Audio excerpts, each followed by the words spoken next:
Hello everyone. तो आज हम 2020 HPAS सी सेट का मैथ सेक्शन सॉल्व करेंगे। सबसे पहले हम देखेंगे इसमें किस किस टाइप के क्वेश्चन आए हुए हैं, और सबसे इंपॉर्टेंट चीज इसमें आपकी एक चीज पूछी गई थी, वो है डाटा इंटरप्रिटेशन यानी डीआई। डीआई के इसमें काफी सारे क्वेश्चन आए थे। पहले हम डीआई के टाइप सीखेंगे कि डीआई होती क्या है, डीआई को सॉल्व कैसे किया जाता है, क्योंकि फर्दर एग्जाम में भी डाटा इंटरप्रिटेशन आपको पूछा जा सकता है। चलिए स्टार्ट करते हैं।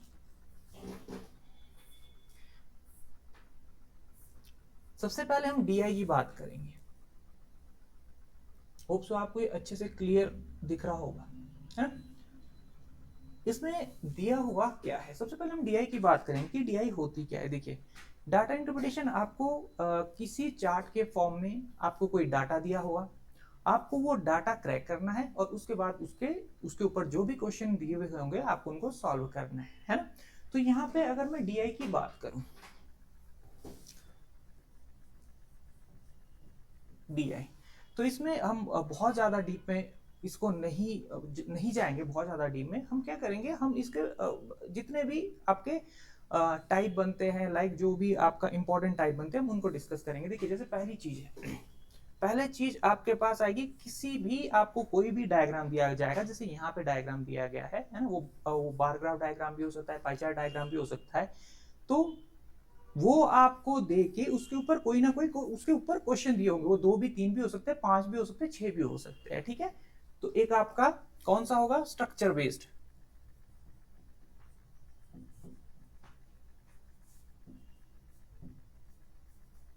है ना। सेकंड जो आता है वो आता है आपका कैसलेट, कैसलेट डीआई। तो ये इंपॉर्टेंट टाइम है। स्ट्रक्चर बेस्ड में क्या होगा कि आपको या तो बार ग्राफ देगा, या फिर आपको पाई चार्ट देगा, या फिर कोई और फनल डीआई भी दे सकता है यहाँ पे, है ना। और कैसलेट में क्या होता है कि एक आपको पैराग्राफ दिया जाएगा, बड़ा सा पैराग्राफ दिया जाएगा, और उसको आपको क्या करना है, वो पैराग्राफ आपको सॉल्व करना है ना। वो आपको रेशियो भी पूछ सकते हैं, उसमें कुछ भी चीज मिक्स हो सकती है, तो आपको वो पूरा का पूरा पैराग्राफ पढ़ के उसके बाद उसके ऊपर उसको डिकोड करना होगा, और उसके बाद उसके ऊपर जितने भी क्वेश्चन बनेंगे वो ऑटोमेटिकली फिर निकल जाएंगे, ठीक है। जैसे हम पहली डीआई की बात करते हैं, इसमें क्या था, go through go through the chart given below and solve the question, ठीक है। 17 से लेकर 21 तक, है ना, 17 से लेकर 21 तक ये क्वेश्चन है, इनको सॉल्व करना है। तो अभी देखिए यहाँ पे क्या बोला है, the following bar chart present supply as a percentage of demand, important, of the product and demand as a percentage of capacity of industry, of the industry to the product, the to the product of same, मतलब same एक ये product की बात करें। यहाँ पे क्या चीज गिवन है, यहाँ पे बोला गया है कि आपको डिमांड और सप्लाई दिया हुआ है, ठीक है। कि मतलब जैसे यहाँ पे इसमें दिया गया है बार ग्राफ में, इसमें आपका क्या है, 2003 2004 5 6 इसी तरह इनका डिमांड और सप्लाई दिया हुआ है, ठीक है। और डिमांड और सप्लाई के साथ वो बात किसी कर रहा है, तीसरी चीज कैपेसिटी की बात कर रहा है, ओके। यानी इस डीआई में हमें 3 चीजें दी हुई है। देखिए, पहली चीज आ गई हमारी पहली चीज आ गई हमारी डिमांड,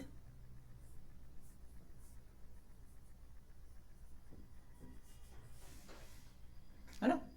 दूसरी चीज क्या आ गई, दूसरी चीज आ गई हमारी सप्लाई, और तीसरी चीज आ गई कैपेसिटी, है ना। वो 3 की बात करेगा, ओके।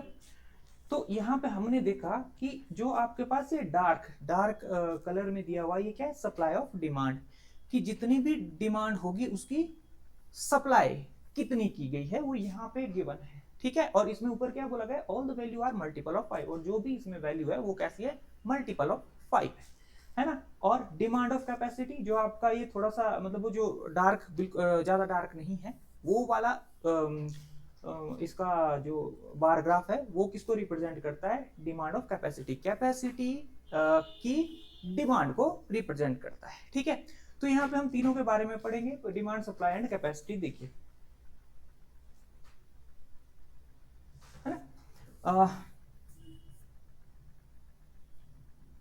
अगर मैं एक चीज यहाँ पे बोलता हूँ कि आप एक काम करिए, इसको सप्लाई कीजिए, है ना। इसको मैं थोड़ा बड़ा कर देता हूँ। ओके, देखिए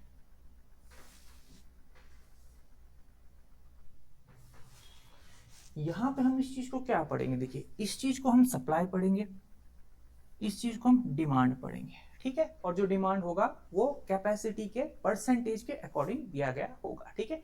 जैसे यहाँ पे क्या है, ये आपका 60 है ना, परसेंटेज है, ये दिया हुआ परसेंटेज है 60% है। तो आपका 2003 में 60 से थोड़ा अबव, और लेकिन उसमें क्या बोला गया है, मल्टीपल ऑफ 5 बोला गया है, यानी ये हम यहाँ पे कितना लेंगे, यहाँ पे हम इसको 65% लेंगे, मल्टीपल ऑफ 5, यहाँ पे 80%।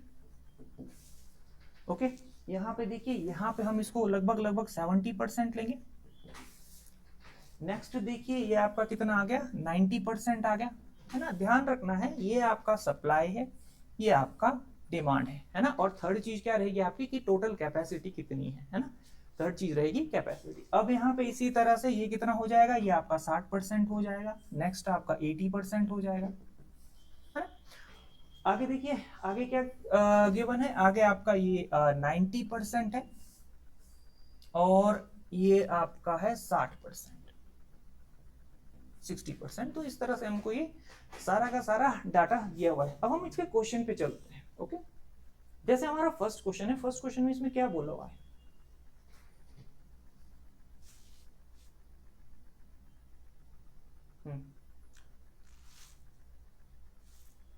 फर्स्ट क्वेश्चन में बोला गया है, if product supply for the year 2005 is 6000 kg, the total capacity of the product is. ठीक है, तीन चीजें हैं, मैंने आपको तीन चीजें बताई थी। एक है हमारा, देखो सप्लाई, दूसरा डिमांड, तीसरा कैपेसिटी। ओके, यहां पे बात करा if product supply for year 2005 is 6000, यानी वस्तु की आपूर्ति वर्ष 2005 में 6000 kg है। ठीक है, वस्तु की आपूर्ति 2005। अब मैं 2005 की बात करूंगा, तो यहाँ पे सप्लाई कितनी है, देखो सप्लाई है यहाँ पे 60%। ठीक है, प्रोडक्ट सप्लाई 2005 में 60%, इसका मतलब क्या होगा कि 60% किसके इक्वल हो गया, 6000 के इक्वल हो गया, है ना। ये चीज इसने बोली हुई, इसका मतलब आपके पास 100% कितना हो जाएगा, 100% अगर मैं इसका निकालता हूं तो 100% हो जाएगा आपका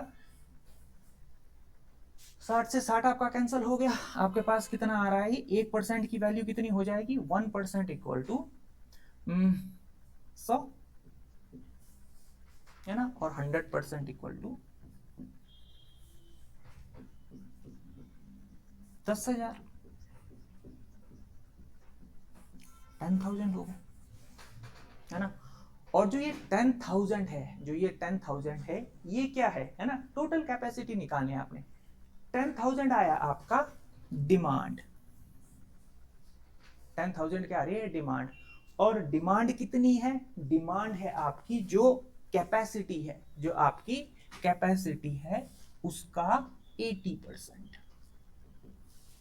ठीक है, यही तो इसने बार ग्राफ में बोला हुआ है कि जो आपका ये 10,000 निकला, ये क्या आया, ये आपका आया डिमांड। ठीक है, डिमांड ऑफ कैपेसिटी, यानी डिमांड आ रही है। ठीक है, 10,000 क्या है डिमांड, और ये कितने किसके इक्वल है, ये आपका डिमांड आपकी टोटल कैपेसिटी की, टोटल कैपेसिटी कितनी है हमें नहीं पता। ठीक है, टोटल वही तो निकालना है, टोटल कैपेसिटी, है ना, यानी आपका कुल क्षमता, है ना, कि टोटल कितनी कैपेसिटी है। तो टोटल कितनी कैपेसिटी है, जो भी आपकी कैपेसिटी होगी वो जो आपका डिमांड होगी उसका 80% होगी। ठीक है ना। कैपेसिटी जो आपका टोटल कैपेसिटी है वो कितनी है, 80% ऑफ डिमांड। ठीक, 80% ऑफ डिमांड। डन, यहां से हमारे पास एक्स की वैल्यू निकल जाएगी और हमारा आंसर हो जाएगा। ठीक है, इसको हम सॉल्व करते हैं।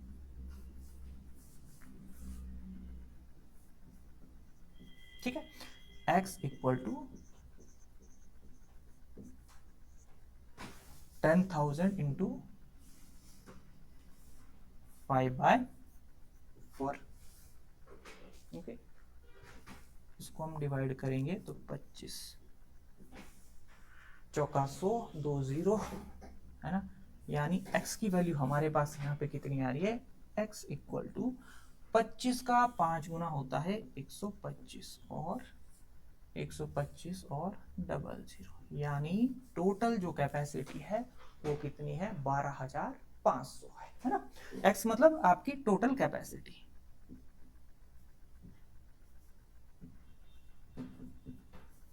टोटल कैपेसिटी किसकी, 2005 में जो भी प्रोडक्ट लॉन्च हुआ था 2005 का, उसकी टोटल कैपेसिटी 12,500 आ रही, यानी ऑप्शन ए यहाँ पे हमारा आंसर हो गया। ओके, अब हम नेक्स्ट क्वेश्चन पे चलते हैं। नेक्स्ट क्वेश्चन क्या पूछा हुआ है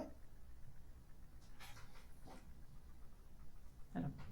नेक्स्ट क्वेश्चन पूछा गया है कि if capacity of industry to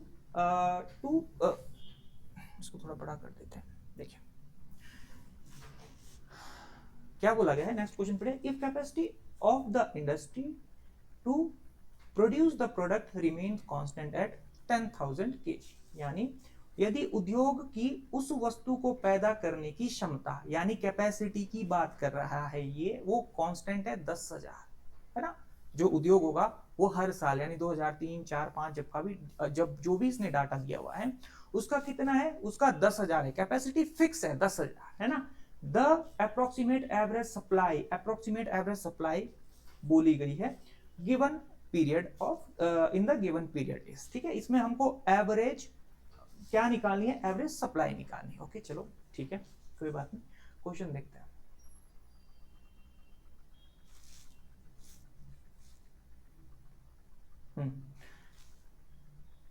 ठीक है, इसी में से हमको सारा डाटा निकालना पड़ेगा।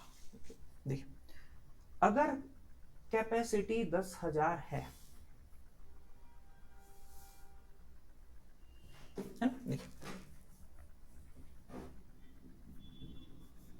सप्लाई, डिमांड एंड कैपेसिटी, है ना। सबकी कैपेसिटी फिक्स दे दी इसने 10,000, 10,000, ठीक है, कैपेसिटी फिक्स है। अब देखिए जो ये 10,000 था ये क्या था, ये आपका 2003 की बात करें, है ना। एवरेज निकालना है, किसका एवरेज निकालना है, सप्लाई का एवरेज निकालना है ना। देन अप्रोक्सीमेट एवरेज सप्लाई निकालनी है। ओके, सप्लाई मतलब इसकी बात करनी है, ठीक है। इसका मतलब क्या होगा, अगर कैपेसिटी 10,000 फिक्स है तो सबसे पहले क्या निकलेगी, डिमांड निकलेगी, और उसके बाद क्या निकलेगा, उसके बाद आपका सप्लाई निकलेगा। तो देखिए 10,000 यहां पे किसके बराबर है, 10,000 बराबर है, सबसे पहले मैं 2003 की बात करूंगा। ये था आपका 80%, है ना, 80% 80% ऑफ कैपेसिटी, ठीक है। यानी यहां पे कितना हो गया, ये हो गया आपका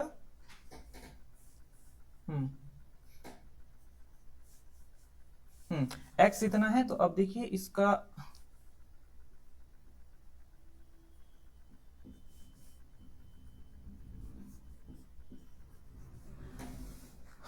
$10,000 का 80%, ठीक है। और अगर ये 10,000 का 80% है तो नेक्स्ट क्या हो गया, आप 2003 में जो सप्लाई होगी वो कितनी होगी आपकी 65% ऑफ 65% ऑफ सप्लाई, ठीक है, 65% ऑफ आपका डिमांड, ठीक है। अब देखिए है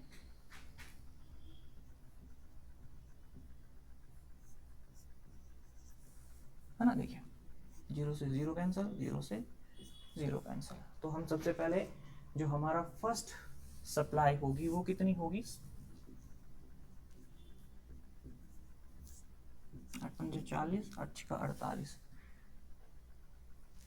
है ना, 8 छिका 48 प्लस 4 52, ठीक है, यानी 5200 है। नेक्स्ट देखिए ये तो फिक्स है, ये तो 10,000 फिक्स है। तो हमको क्या करना है, अब हमको फिर से ये हाई 2003 की है ना, 2003 की सप्लाई।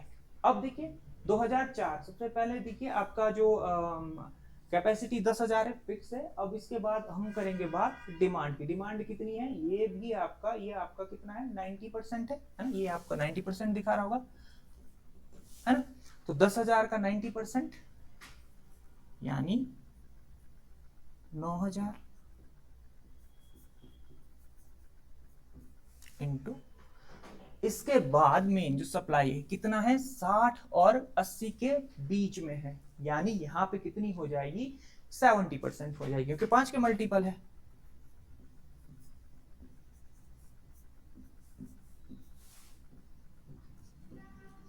$6300। नेक्स्ट देखिए,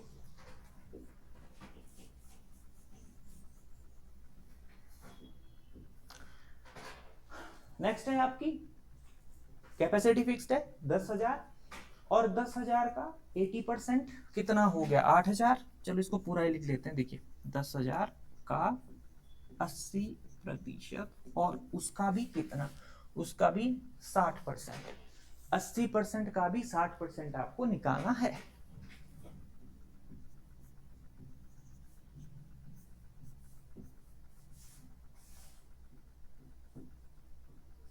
$4800।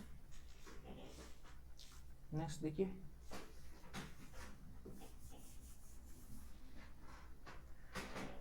नेक्स्ट है कैपेसिटी फिक्स 2006 के लिए 65 है ना, 65 ही लेंगे हम इसको है ना। देखिए 10,000 का 65% क्योंकि कैपेसिटी फिक्स है।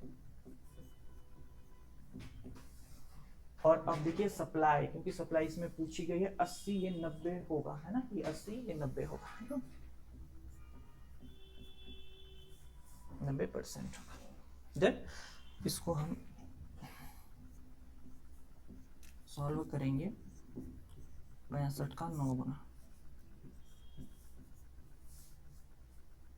9 छके 54 है ना, यह है 5850। ठीक है, अब इसका एवरेज मतलब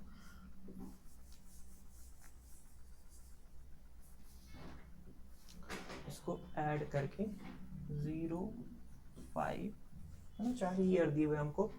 देखो 8 और 2 10, 10 और 8 18, 18 प्लस 3 8 और 2 10, 8 और 3 11। ठीक है, 6 और 4 10, 5 और 5 10 20 22 है ना।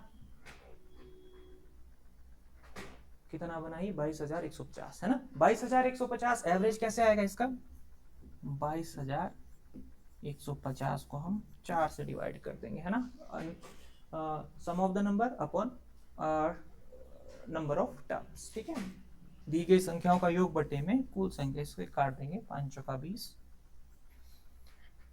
और इसके बाद क्या होगा, देखो 5 का 20 और 20 और 21 और आपका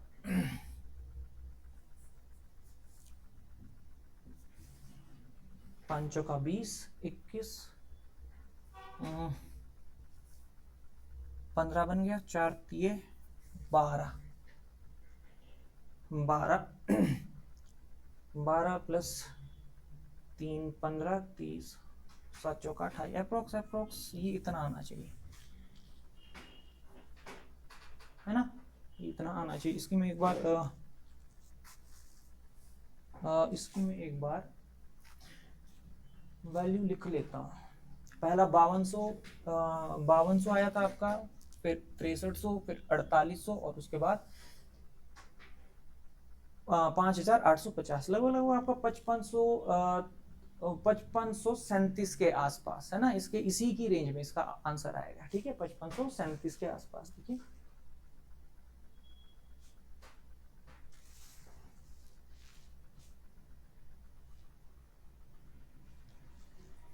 ठीक है, यहाँ पे क्या है कि आपको अप्रोक्स पूछा गया है। ठीक, तो अगर ये 5500 के आसपास आ रहा है ना 5500 आपका, तो यहाँ पे क्या हो जाएगा हमारा यहाँ पे आंसर जो हो जाएगा, हमारा आंसर यहाँ पे लगभग आपका बी हो जाएगा है ना, क्योंकि यहाँ पे अप्रोक्सीमेट, अगर ये इसने क्या बोला हुआ है कि ये 5 के मल्टीपल है, तो 5 के मल्टीपल कहीं ना कहीं अगर ये मान लो कहीं पे जैसे 70 है तो हमने 70 की जगह 75 ले लिया, तो ये अप्रोक्स हमको यहाँ पे भी थोड़ा सा स्ट्रेच आउट करना पड़ेगा। तो यहाँ पे हमारा आंसर क्या हो जाएगा, ऑप्शन बी हो जाएगा 5375, अप्रोक्सीमेट इसके ही नजदीक है। ठीक है, देखिए नेक्स्ट है if the product supply remain unchange.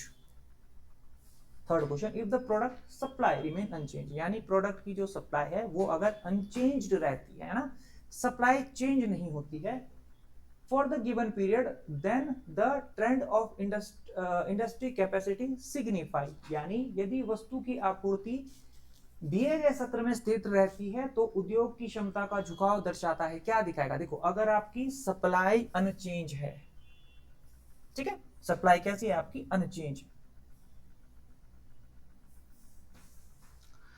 अब देखिए सप्लाई की बात इसने की है तो इंडस्ट्री का झुकाव क्या दिखाता है, नहीं देखिए यहाँ पे सप्लाई है।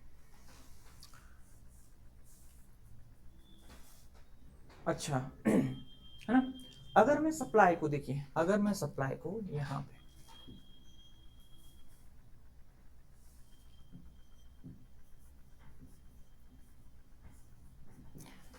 अनचेंज कर देता हूं, यानी इसको मैंने 100 कर दिया, 100 या फिर 1000 कर देती हूँ, ठीक है, एक फिक्स हो गई है ना। इसको ज्यादा आपको सॉल्व करने की जरूरत नहीं है इस क्वेश्चन को, है ना, मतलब क्वेश्चन नंबर जो आपका हम तीसरा क्वेश्चन DI का करें, इसको आपको सॉल्व करने की जरूरत नहीं है। अब देखिए सप्लाई अगर आपकी अनचेंज रहेगी तो क्या होगा, है ना, देखिए सप्लाई अनचेंज रहेगी, आपकी कितनी है, आपकी 1000 है, तो इसका मतलब क्या होगा, जो आपकी डिमांड होगी वो तो आपकी कैसी, सप्लाई का, देखो सप्लाई से ऊपर डिमांड आपकी क्या हो रही है, 80, है ना, डिमांड आपकी फ्लक्चुएट हो रही है, सप्लाई बेशक उतनी है लेकिन आपकी डिमांड फ्लक्चुएट हो रही है। यहाँ पे क्या हो रहा है, यहाँ पे 60% था, यहाँ पे कितनी होगी, 80 होगी, डिमांड 80 होगी, ठीक है। वैसे ही यहाँ पे बेशक ये फिक्स है, यानी आपका कितना है 65 70% अगर आपकी सप्लाई है तो डिमांड यहाँ पे फ्लक्चुएट हो रही है हर साल। देखिए यहाँ पे अलग है, यहाँ पे अलग है, यहाँ पे डिमांड अलग है, यहाँ पे डिमांड अलग है ना। सप्लाई कांस्टेंट बेशक है इसमें, लेकिन डिमांड आपकी फ्लक्चुएट हो रही है। तो इसका मतलब क्या, इसका क्या अर्थ निकलता है, इसका अर्थ ये निकलता है कि अगर आपकी सप्लाई कांस्टेंट होने के बावजूद डिमांड फ्लक्चुएट हो रही है तो जो इंडस्ट्री है उसमें कहीं ना कहीं चेंजेस आ रहे होंगे, तभी तो, है ना, तभी तो जाके आपकी जो डिमांड है वो आपकी क्या करेगी, अगर फ्लक्चुएट हो रही है, डिमांड फ्लक्चुएट हो रही है तो इंडस्ट्री में भी फ्लक्चुएशन आएगी। तो इसका मतलब यहाँ पे हमारा आंसर क्या हो जाएगा, है ना, यहाँ पे हमारा आंसर हो जाएगा, देखिए ये था क्वेश्चन नंबर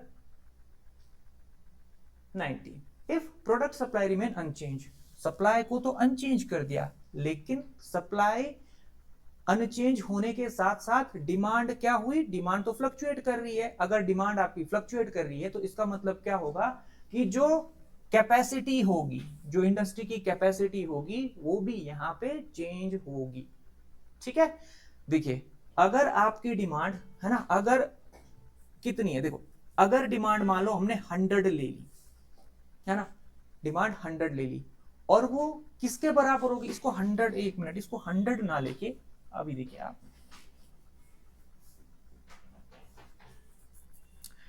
मैंने 6500 ले ली, है ना, मैंने फिक्स ले ली कि फिक्स है, सप्लाई फिक्स है, ये मैंने सप्लाई ले ली,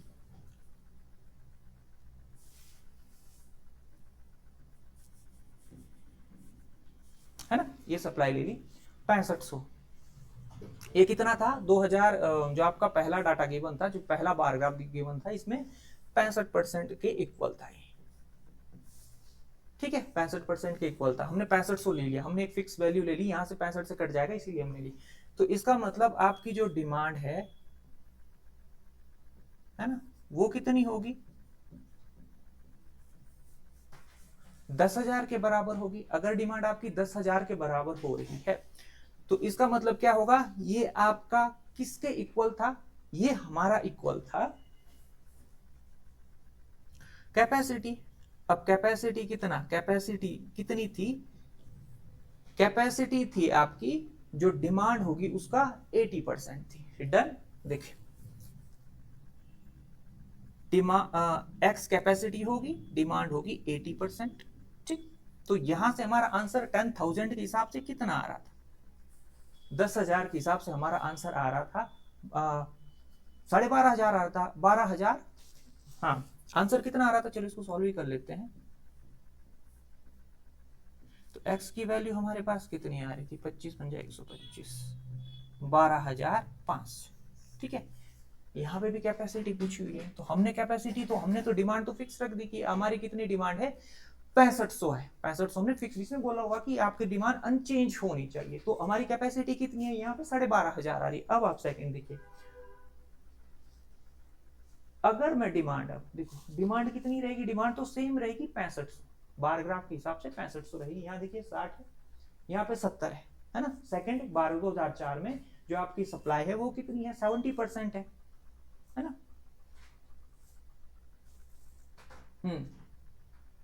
देखिए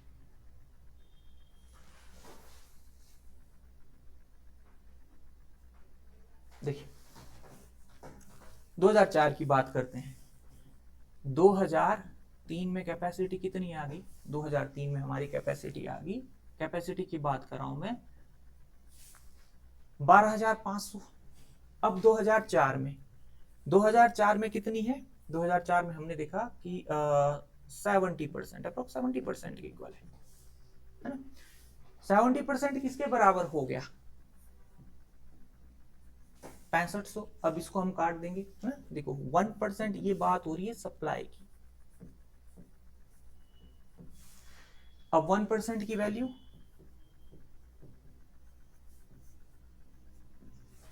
और 100% की वैल्यू,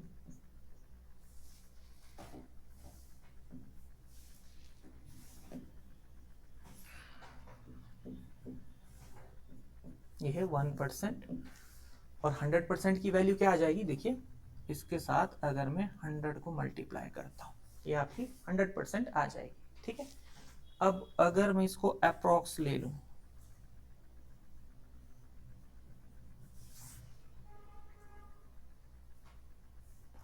चौसठ 65, ठीक है 20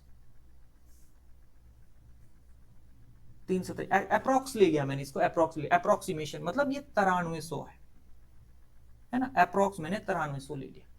ठीक है, अब देखिए अगर मैंने अप्रोक्स 9300 ले लिया तो यहां पे आपका जो कैपेसिटी है वो कितना है, यहां पे कैपेसिटी हो जाएगी 90%, 90% हो जाएगी। ठीक है,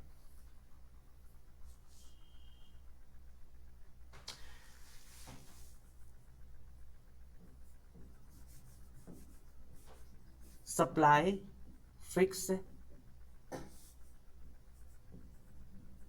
डिमांड 9300 निकाल दी है ना। अब 9300 कैपेसिटी का 90% है ना, 9300, इसको भी अप्रोक्स ले लेते हैं ना, इसको भी काट के अप्रोक्स ही ले लेते हैं है ना। यहां पे देखिए कितना आएगा, 9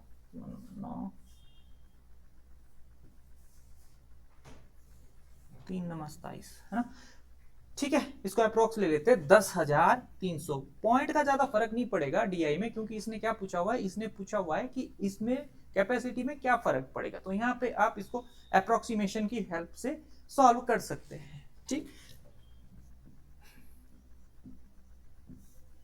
10,300। अब यहाँ पे सिर्फ दो ही वैल्यू निकाल के हमको क्या पता चल रहा है कि जब हमारी कैपेसिटी, देखिए कैपेसिटी 2003 में कितनी थी, 12,500 थी है ना, और 2004 में कितनी हुई है, 2004 में हुई 10,300, अप्रोक्स 10,300 हुई है। ठीक है, तो इसका मतलब यहां से हमको क्या पता चल रहा है, इससे हमें क्या पता चल रहा है, trend to industry capacity signifies क्या हो रही है। देखिए पहले industry capacity steadily increase over the given period of time, ये भी गलत है ना, इंक्रीज नहीं हो रही है, पहला ऑप्शन गलत हो गया। Industry capacity steadily decrease over the period of time है ना। डिक्रीज भी देखिए एक, इससे हमको पता चल रहा है कि अभी तो अप्रोक्स से कम हो रही है। ठीक है, लेकिन अगर हम अगला ऑप्शन पढ़े, industry capacity fluctuating over the, ये फ्लक्चुएट हो रही है ना। आगे आके, क्योंकि आगे आपका क्या है, नेक्स्ट अगर हम क्वेश्चन करेंगे, मतलब इसी में हम नेक्स्ट करेंगे 2004 का हो गया, 5 और 6 का करेंगे, तो वहां पे आपकी परसेंटेज वो इंक्रीज है। मतलब अगर आपका सप्लाई की परसेंटेज देखो, सप्लाई की पहले 65% थी, फिर उसके बाद कितनी हुई, 70% है, आगे वो बढ़ी हुई है, तो बढ़ी हुई है तो आपके पास कुछ वैल्यू 12,500 से बढ़ी हुई आएगी। यानी यहाँ पे इंडस्ट्री में क्या हो रहा है, industry capacity fluctuate over the given period of time, मतलब आपकी इंडस्ट्री की कैपेसिटी फ्लक्चुएट हो रही है, ना इंक्रीज हो रही है ना डिक्रीज हो रही है, कभी बढ़ रही है कभी घट रही है। तो यहाँ पे हमारा आंसर क्या आ जाएगा, ऑप्शन सी हमारा आंसर है। डी पढ़ लेते हैं, इंडस्ट्री कैपेसिटी रिमेन कांस्टेंट, गलत है ना, कांस्टेंट तो रही नहीं रही है, तो यहाँ पे हमारा आंसर आ जाएगा ऑप्शन सी हमारा आंसर आ जाएगा। ठीक, चलिए आगे चलते हैं, पहले क्वेश्चन पढ़ लेते हैं। देखिए नेक्स्ट क्या है, question number 20, the year that show the highest increase in difference between industry capacity and supply over the previous year if demand of the product is 10,000 kg for each of the given year. यानी हिंदी में पढ़ लेते हैं इसको, वह वर्ष जब उद्योग क्षमता व आपूर्ति का अंतर पिछले वर्ष से अधिक है, किंतु वस्तु की मांग 10,000 किलोग्राम हर वर्ष में होगा, अच्छा अच्छा ठीक है। तो इसमें क्या हमको फिक्स दे रखा है, देखो if demand of the product है ना 10,000 kg है ना, ये कैसा है आपका 10,000 kg फिक्स है। ओके अच्छा, डिमांड आपकी फिक्स है, पहले क्वेश्चन को समझते हैं। 10,000,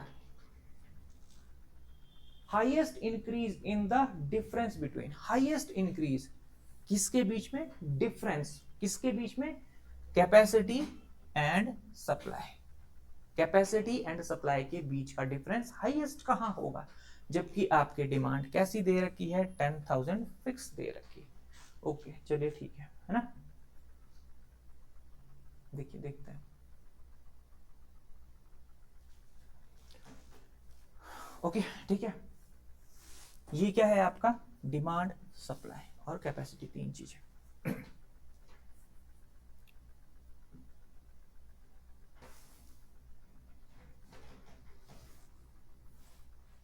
ईयर बताना है ना इसमें, हाँ ठीक, देखिए ओके यहाँ पे ठीक है,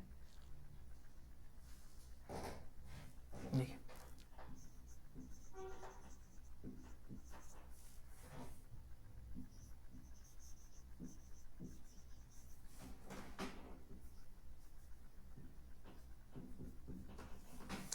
डिमांड सप्लाई और कैपेसिटी। अच्छा सबसे पहले आपकी डिमांड क्या दे रखी है, फिक्स दे रखी है 10,000 है ना, हर एक ईयर के लिए डिमांड फिक्स है 10,000 है। अब देखिए सप्लाई का क्या हो जाएगा, देखो डिमांड अगर 10,000 है तो यहाँ पे देखिए डिमांड क्या है 10,000, तो डिमांड अगर 10,000 है तो इसको हम क्या करेंगे, इसको हम कैपेसिटी से सॉल्व कर देंगे। ठीक है, कैपेसिटी से है ना, कैपेसिटी से क्या कर देंगे, देखिए हम क्या कर देंगे, जो आपका डिमांड है, जो आपका डिमांड है ये कैपेसिटी का परसेंटेज है। ठीक है, कैपेसिटी का परसेंटेज, यानी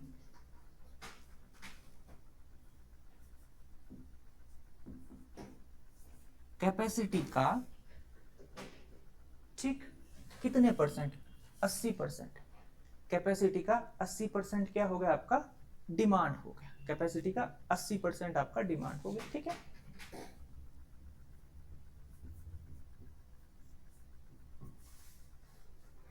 दस हजार, यही तो इसने स्टार्टिंग में बोला हुआ है 10,000।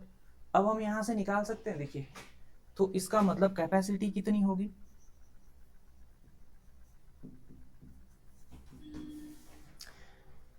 कैपेसिटी होगी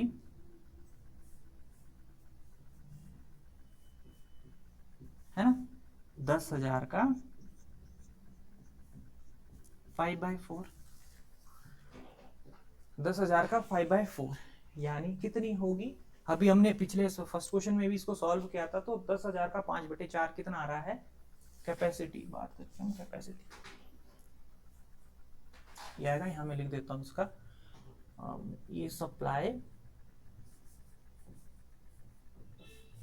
और कैपेसिटी, है ना। देखिए तो फर्स्ट ईयर के लिए हमने निकाला था तो कितना आया, ये आया 12,500। डन।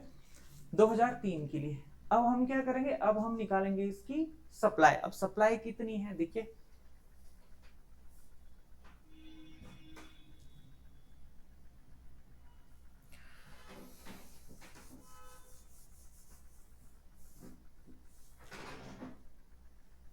%65, ठीक है।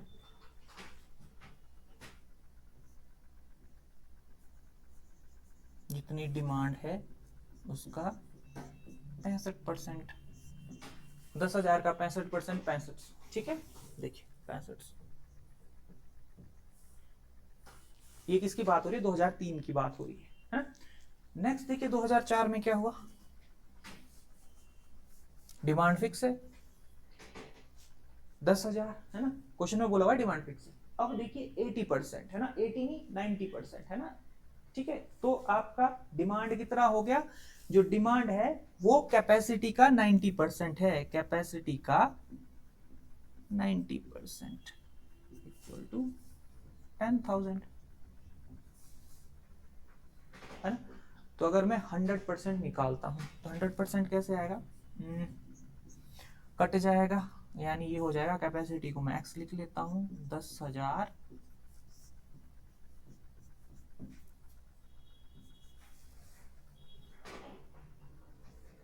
अप्रोक्स लेना पड़ेगा यहाँ भी। तो अगर मैं इसको अप्रोक्स लेता हूं तो 9 9, ठीक है, फिर आगे 1, फिर आगे 1 1 1, है ना।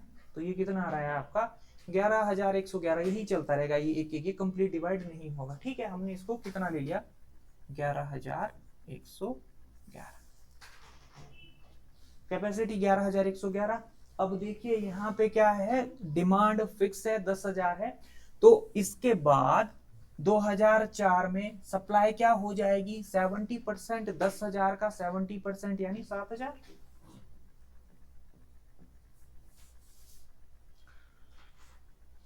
अब 2005 की बात करते हैं। 2005 में 80%, कैपेसिटी का 80% क्या हो गया, कैपेसिटी का 80% आपका डिमांड हो गया, यानी यहां भी तो 80% है, देखिए यहां पे भी ध्यान से देखिए, यहां पे भी तो 80% था, और जब 80% आया था तो इसका मतलब क्या हुआ था, 12,500 हमारी कैपेसिटी निकली थी। तो यहाँ पे इसको सॉल्व करने की जरूरत नहीं है, ये इक्वल है 80%, ये भी है ना, तो यानी 12,500 यहाँ पे भी कैपेसिटी है। यहाँ देखिए, यहाँ है 60% ऑफ, देखो 60% ऑफ किसका, डिमांड का क्या होगा, सप्लाई होगा, 60% डिमांड इक्वल टू सप्लाई। तो 10,000 का 60% यानी 6,000। ओके, अब लास्ट देखिए यहाँ पे ये दिया हुआ है आपका 65%, ये कितना होगा, अप्रोक्स 65% है ना। 65% of capacity equal to demand, capacity का 65% इक्वल टू डिमांड कितनी है, 10,000। इसको डिवाइड कीजिए, इसका अप्रोक्स ही लेना पड़ेगा, क्योंकि ये अगर मैं कैपेसिटी, टोटल कैपेसिटी निकालता हूं,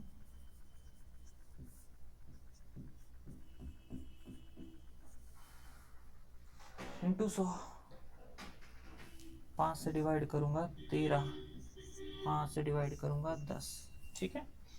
अब अगर मैं 2,000 को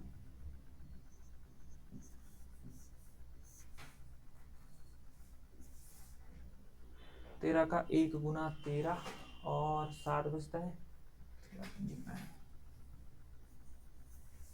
13×65, 50, 13×39, है ना, ठीक है। इसको हम 15,300 ले लेते हैं अप्रोक्स, क्योंकि ये आपकी सारी की सारी डीआई अप्रोक्स पे चली हुई है ना। अब देखिए यहाँ पे क्या है, जो आपका सप्लाई है, सप्लाई क्या हो जाएगा, 10,000 का कितना परसेंट, 10,000 का, देखिए ये 90% यानी 9,000 आ रहा है, 9,000। और उसने क्या पूछा था, उसने पूछा था जो आपका सप्लाई और डिमांड है, सप्लाई और कैपेसिटी है, वहां पे हाईएस्ट डिफरेंस कहां पे आ रहा है। ठीक है, तो अगर मैं यहां देखता हूं, यहां कितना आ रहा है, पहले में 2003 में जो डिफरेंस होगा सप्लाई और कैपेसिटी के बीच में, वो डिफरेंस आ रहा है 6,000। 2003 की बात अगर मैं करता हूं, 6,000 आ रहा है। ठीक है, अब देखिए सेकंड, देखिए यहाँ पे कितना आ रहा है, यहाँ पे 7 + 4 11 है ना, 7 + 4 11, तो ये ज्यादा नहीं, अभी 6,000 ज्यादा चल रहा है ना, ये ज्यादा नहीं है, 2004 वाला ज्यादा नहीं है ना। यहाँ पे कितना आ रहा है, हाँ 6,000 से ज्यादा 2005 में चला गया है ना। 2003 6,000 था और 2005 में डिफरेंस कितना जा रहा है, कैपेसिटी एंड सप्लाई का 6500। अब लास्ट देखिए, ये है आपका 9,000, अगर इसमें से मैं माइनस करता हूं 0 0 3 और आपका कितना 6, हाँ 6 आएगा। ठीक है, 6300, लगभग 6300 है ना, लगभग आपका 6300 के आसपास आ रहा है। ठीक है, इसको एक बार पूरा सॉल्व कर लेते हैं, क्योंकि 6300 है ना, 6300 समथिंग, 300 बगैर 300 समथिंग आ रहा है ना, ये तो 300 समथिंग, ऐसे इसको पूरा करने की जरूरत नहीं है। 300 समथिंग अगर ये आ रहा है तो 15,333.333 ये ऐसा ही चलेगा है ना, इस तरह से चलेगा। तो ये आपका 6300 के आसपास या फिर 6,333, यही इसका डिफरेंस रहेगा। तो सबसे ज्यादा जो डिफरेंस बताया जा रहा है वो कहाँ है, कैपेसिटी और सप्लाई के बीच में, वो है ईयर 2005 में, कितना, 65। ठीक है, तो यहाँ पे हम आंसर देख लेते हैं।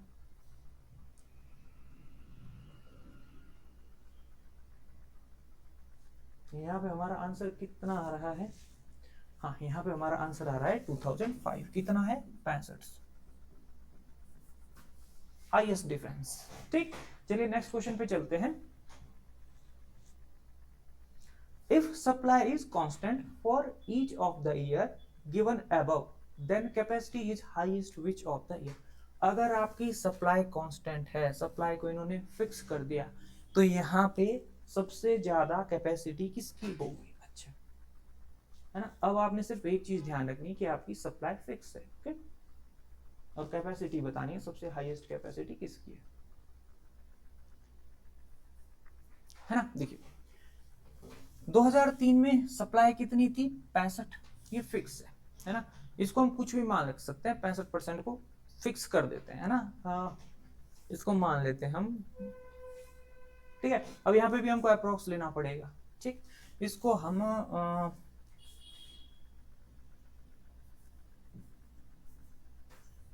सप्लाई फिक्स बोली हुई है ना, तो हमने कितना मान लिया, हमने मान लिया ये 65। ठीक है, अगर 6500, अगर हमारे पास ये 6500 है, ठीक है, तो 6500 के हिसाब से आपका जो सप्लाई 6500 है, तो डिमांड कितनी हो जाएगी, डिमांड हो जाएगी आपकी, देखिए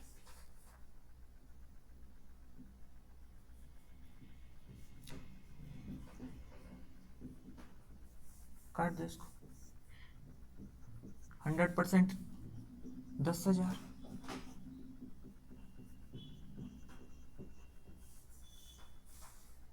डिमांड कितनी होगी, 10,000। आपको कैपेसिटी पूछी हुई है, कैपेसिटी क्या था यहाँ पे, 80% ऑफ 80% ऑफ जो आपकी कैपेसिटी का 80% आपका डिमांड था। तो कैपेसिटी का अगर 80% डिमांड है ना, मतलब जो आपका 10,000 है ये 80% है कैपेसिटी का, तो आपका कैपेसिटी कितनी हो जाएगी, 12,500 हो जाएगी। ठीक है, वही चीज है ना। इसके बाद देखिए, इसके बाद सप्लाई 2004 की बात, सप्लाई फिक्स है, चीज ने बोला हुआ है।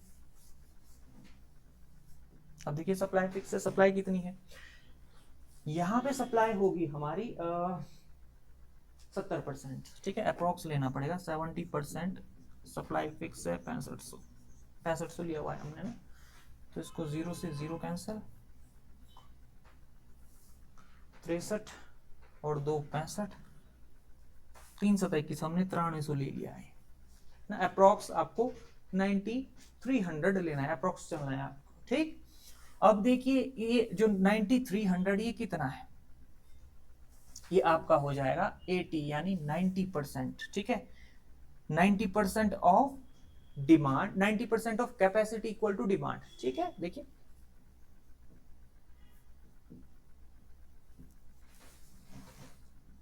क्योंकि हमको हाईएस्ट कैपेसिटी फाइंड करनी है, 9 से इसको माइनस कर डिवाइड कर देंगे, कितना आएगा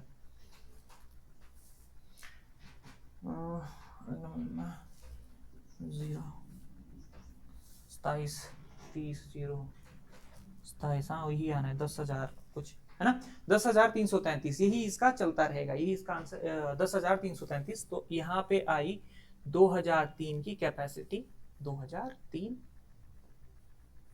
ईयर 2003, कैपेसिटी 2004 कितनी आई कैपेसिटी 10,333, है ना 2004 की कैपेसिटी। अब देखिए 2005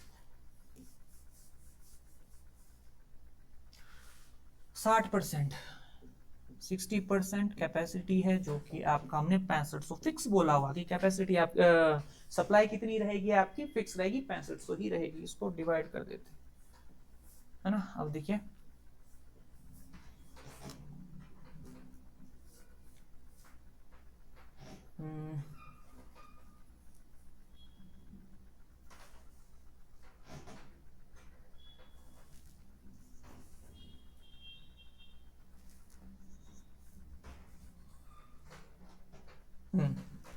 तो यहाँ भी हमारी जो 2000 कैपेसिटी 2004 नहीं 5 है ना, 2005 में भी कितनी है,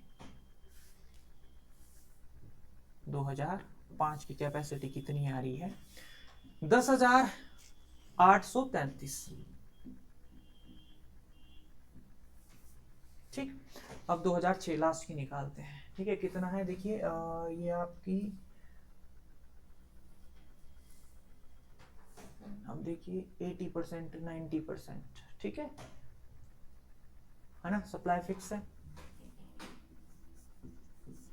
ना, सप्लाई फिक्स है ना, ये आपकी सप्लाई है फिक्स दे रखी है कितनी 90% है ना, पैराग्राफ में 90% फिक्स कितनी ले रखी है हमने 6500 ले रखी है,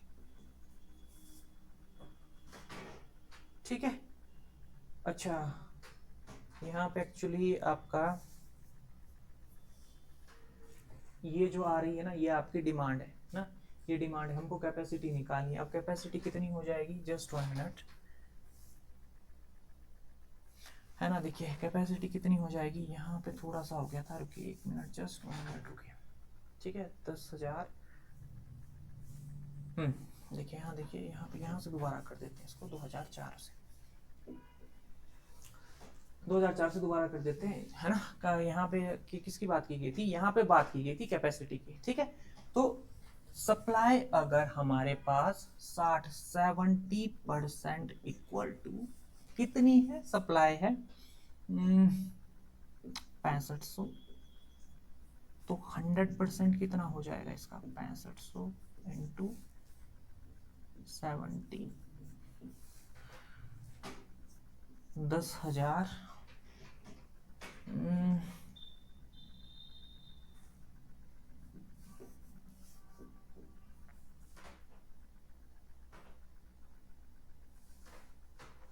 अच्छा ठीक है ठीक है ठीक है ठीक है 70%, तो ये हो जाएगा हमारा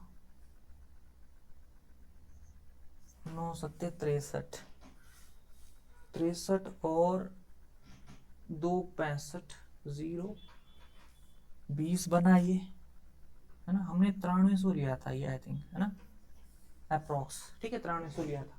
अब ये 9300 किसके बराबर हो गया, देखिए यहाँ पे 9300 जो हो जाएगा हमारा, ये कैपेसिटी का 90% है, ठीक है, ये ठीक किया था हमने, है ना 9300 इक्वल टू, ठीक है देखिए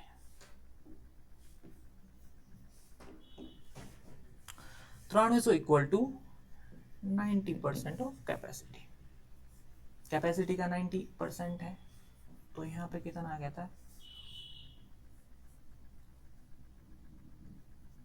ठीक है 33, ये ठीक आया था, है ना। देखिए कितना आया था ये 10,333, कैपेसिटी यहाँ पे ठीक निकली थी। नेक्स्ट देखते हैं,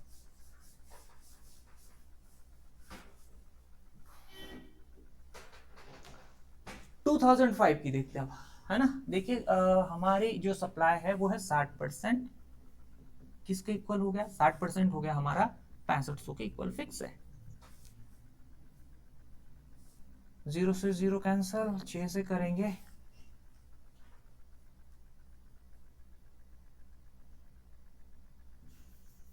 0, 48, 2 0, है ना। ये किसके बराबर आ गया, ये आ गया हमारा, ये आ गई हमारी डिमांड। अब डिमांड कितनी है, कैपेसिटी का कितना परसेंट है, देखिए कैपेसिटी का 80% है, ठीक 80% है ना। अब देखिए इसको काट देते हैं, 4/5, तो यानी कैपेसिटी जो यहां पे हो जाएगी ये हो जाएगी 4/5।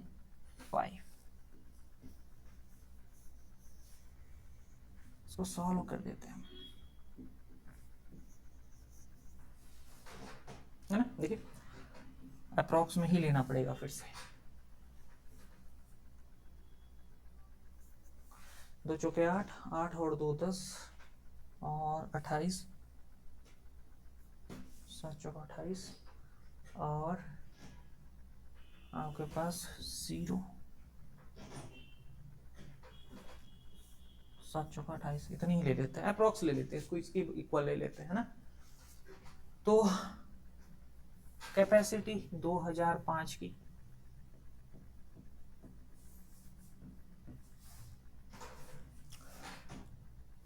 सात पंजा 35 और 7 पंजा 35 और 5 दूनी 10, 10 और 3 13। अभी तक सबसे हाईएस्ट 2005 की आई हुई। 2006 की बात करते हैं। 6 में देखो डिमांड आपकी कितनी है, पहला ये डिमांड का है, ठीक है, ये बोला हुआ है ना, सप्लाई का है पहला और दूसरा डिमांड का है ना, ये सप्लाई और ये डिमांड। सप्लाई फिक्स है 80 90%, 90% इक्वल टू किसके बराबर हो जाएगा, फिक्स है, हमने 6500 ही लिया हुआ है ना। देखिए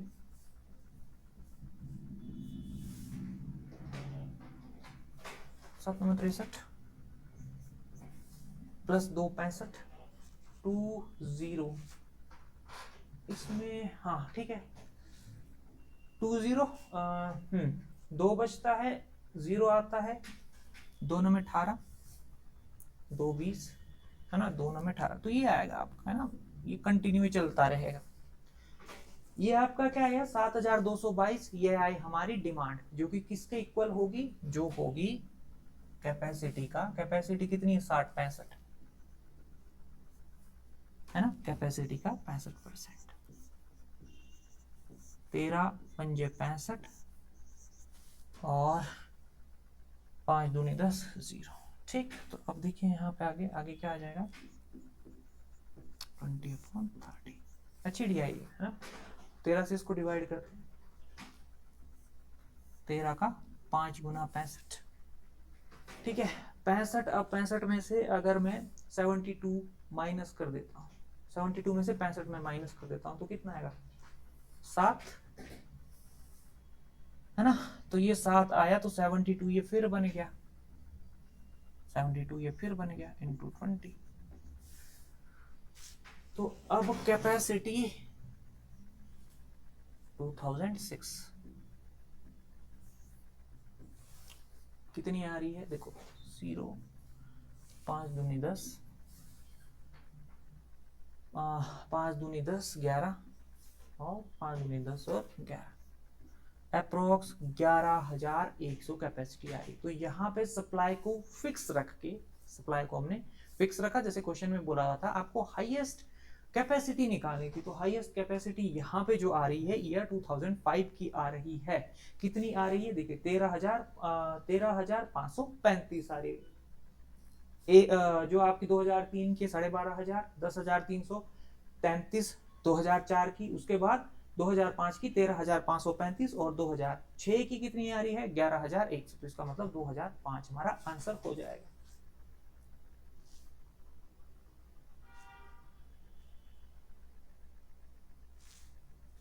देखिए है ना, कहाँ इसमें सबसे अधिकतम तो हाईएस्ट कैपेसिटी किसकी होगी 2005 की होगी, अच्छी डीआई थी ये, डिमांड सप्लाई एंड कैपेसिटी की होगी। ओके, अब देखिए अब नेक्स्ट डीआई जो है, नेक्स्ट डीआई हमको किसके ऊपर दे रखी है, पहले इसको पढ़ लेते हैं।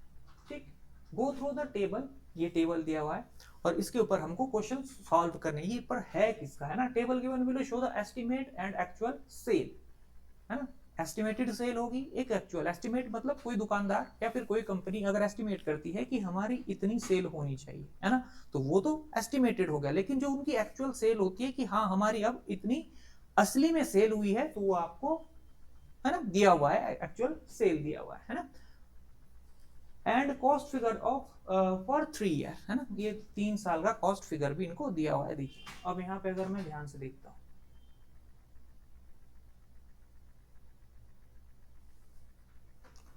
सेल, यहाँ पे देखिए estimated profit, estimated revenue, estimated cost, actual profit, actual revenue और एक्चुअल कॉस्ट, यही चीज है इसमें एक्चुअल और एस्टिमेटेड लिखा हुआ है ना। यहाँ से हमारे 2-3 फॉर्मूले क्या बनेंगे, देखिए अगर मैं इसमें से प्रॉफिट ले लूं, देखो profit equal to revenue minus cost, है ना, यही इसका, अगर मैं एस्टिमेटेड और ये छोड़ देता हूं तो प्रॉफिट हो जाता है रेवेन्यू माइनस कॉस्ट, ठीक है, रेवेन्यू माइनस कॉस्ट। अगर मुझे यहां से रेवेन्यू निकालना पड़े, हाँ अगर मुझे यहां से रेवेन्यू निकालना पड़ेगा तो रेवेन्यू क्या हो जाएगा, रेवेन्यू का फॉर्मूला क्या हो जाएगा, रेवेन्यू का फॉर्मूला हो जाएगा प्रॉफिट, ये वाला इस साइड आएगा plus cost, revenue equal to profit plus cost हो जाएगा, ठीक है ना। यहां से अगर कॉस्ट है, कॉस्ट का क्या हो जाएगा, कॉस्ट का हो जाएगा रेवेन्यू माइनस प्रॉफिट, कॉस्ट का क्या हो जाएगा, यहां से अगर मेरे को कॉस्ट का निकालना पड़ेगा, कॉस्ट इक्वल टू, कॉस्ट का क्या हो जाएगा रेवेन्यू माइनस प्रॉफिट, ठीक है, ये हो जाएगा हमारा कॉस्ट का फॉर्मूला, है ना। तो इसी बेस पे ये सारी की सारी डीआई गिवन है ना। चलिए इसको शुरू करते हैं। सिर्फ 2 चीजें दिया गया है, एक आपका एस्टिमेटेड और एक्चुअल, बस ये 2 की बात करेगा है ना। सबसे पहले देखिए क्वेश्चन में क्या बोला हुआ है, पहला हमने क्वेश्चन पढ़ा, for how many years actual profit is more than estimated profit, ठीक है, 2 चीजें हैं, एक है आपका एक्चुअल और दूसरा है एस्टिमेटेड, ठीक है।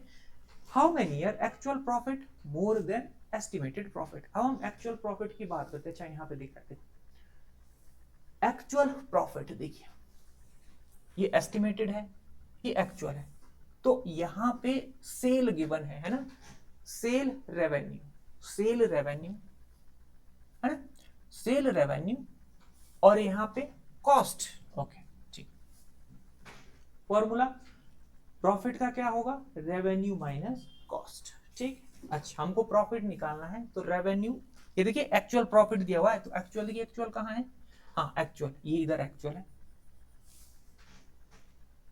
एक्चुअल प्रॉफिट क्या हो जाएगा, एक्चुअल प्रॉफिट हो जाएगा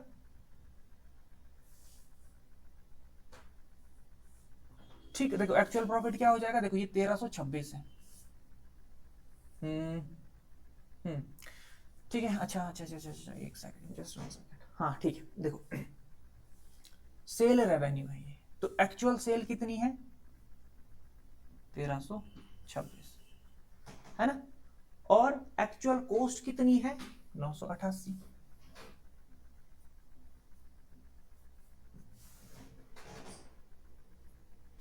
है ना। तो यहां पे actual, actual revenue minus actual cost, actual revenue minus actual cost, आपके पास क्या आ जाएगा actual profit, actual profit, profit आ जाएगा। सबसे पहले एक्चुअल प्रॉफिट निकाल लेते हैं, देखिए अब देखिए दूसरा क्या है 1286 माइनस 1076, एक्चुअल प्रॉफिट आ जाएगा यहां से, 1452 माइनस 1068, है ना। यहाँ से एक्चुअल प्रॉफिट निकालते हैं। 16 में से 8 गया,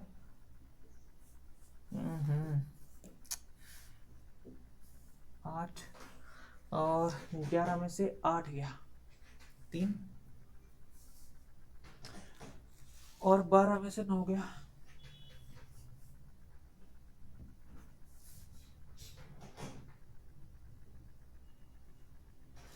अब नेक्स्ट देखिए 0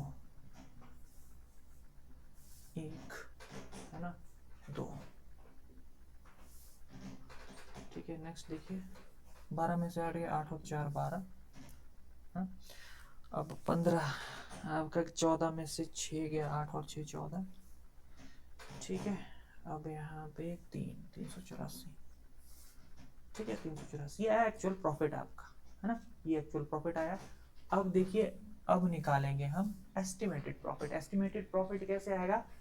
एस्टिमेटेड प्रॉफिट होगा हमारा estimated revenue minus estimated cost, COST equal to estimated profit. ये हो जाएगा। देखिए एस्टिमेटेड रेवेन्यू, देखिए सबसे पहले 1281 था एस्टिमेटेड रेवेन्यू, इसमें से estimated 986 estimated revenue minus estimated cost, estimated revenue 1452, हाँ एस्टिमेटेड रेवेन्यू एस्टिमेटेड कॉस्ट, है ना। अब देखिए estimated revenue minus estimated cost,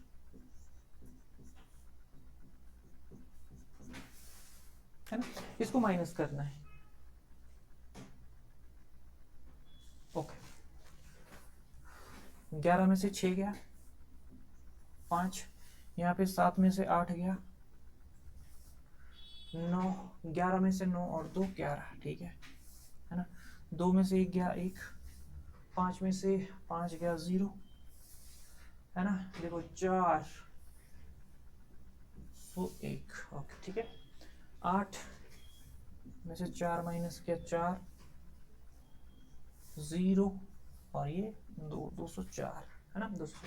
अब इसमें क्या बोला गया है कि how many years actual profit more than estimated profit, actual profit more than estimated profit. देखिए एक्चुअल प्रॉफिट यहाँ पे 338 है पहले साल 2007 में, है ना, और एस्टिमेटेड प्रॉफिट कितना है 255 है। तो पहले साल एक साल में ज्यादा होगा, इस साल भी ज्यादा है, 2007 में भी ये ज्यादा है। देखिए 2008 इसमें कम है, ये ज्यादा है, एस्टिमेटेड ज्यादा है और एक्चुअल कम है ना। इसने बोला हुआ एक्चुअल ज्यादा होना चाहिए। और थर्ड देखिए, थर्ड भी आपका एक्चुअल ज्यादा है और एस्टिमेटेड कम है। तो यहाँ पे हमारा आंसर कितने ईयर में हो गया? 2 साल में हो गया। ऑप्शन सी हमारा आंसर हो जाएगा, है ना। देखिए ठीक है, नेक्स्ट क्वेश्चन पे चलते हैं। नेक्स्ट क्वेश्चन क्या हुआ है? A measure for forecasting done by marketing team is the ratio of estimated sale to actual sale, है ना। क्या निकालना है? A measure of forecasting done by marketing team is the ratio of estimated sale to actual sale. Estimated sale ratio किसका? Estimated sale और actual sale का ratio।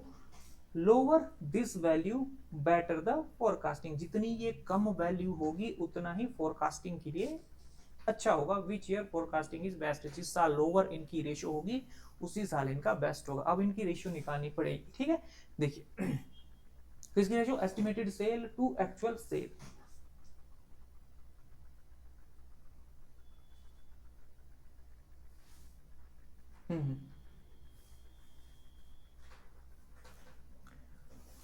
Cell, देखिए sale क्या होगा? रेवेन्यू होगा सेल, है ना।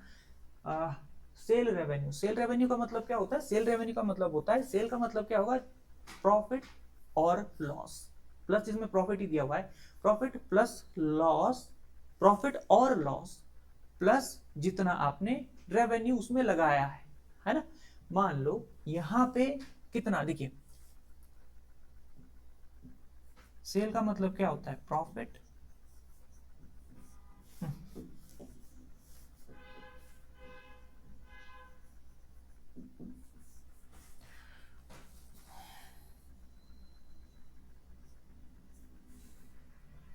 प्रॉफिट स्लैश लॉस और कॉस्ट, ये आपकी सेल होगी, है ना। एक profit slash loss plus cost. यहाँ पे क्या गिवन है आपको, इसमें कहीं भी आपको लॉस नहीं दिया हुआ है, तो प्रॉफिट प्लस कॉस्ट आपका सेल होगी, है ना। तो यहाँ पे देखिए ये आपका रेवेन्यू है, रेवेन्यू इसमें गिवन है, रेवेन्यू और कॉस्ट इसमें से माइनस करेंगे तो हमारा प्रॉफिट निकल जाएगा, ठीक है। क्वेश्चन के अकॉर्डिंग चलते हैं।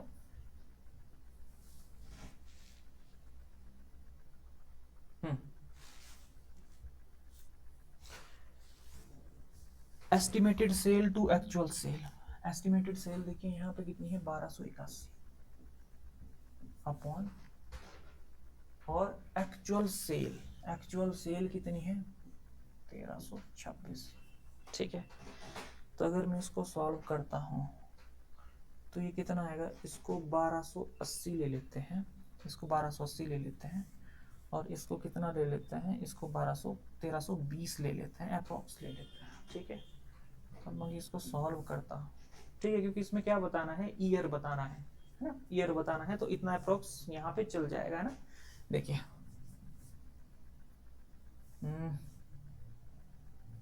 इसको अगर मैं डिवाइड करता हूँ 4 से,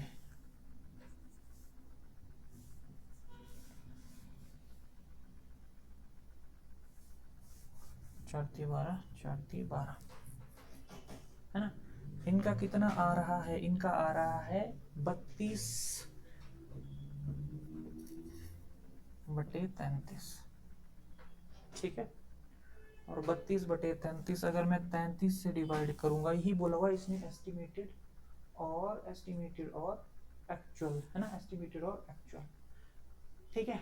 अच्छा यहाँ पे एक चीज और है ना, lower the value better the forecasting, है ना। जो अगर वैल्यू लोअर होगी तो बेटर फोरकास्टिंग होगी, है ना। तो 32 और 33 अगर मैं यहाँ पे वैल्यू निकालूं तो यहाँ पे कितनी आ रही है आपके पास, 0.9 की, 0.9 के आसपास आ रही है ना। मैंने डिवाइड किया, देखो 320 है, 330 33 धाया 330, है ना। तो यहाँ पे कितना होगा, 0.9 के आसपास आ रही है, ठीक है। इसकी कितनी आ रही है 2007 में कितनी आ रही है, 0.9। 2008 में देखिए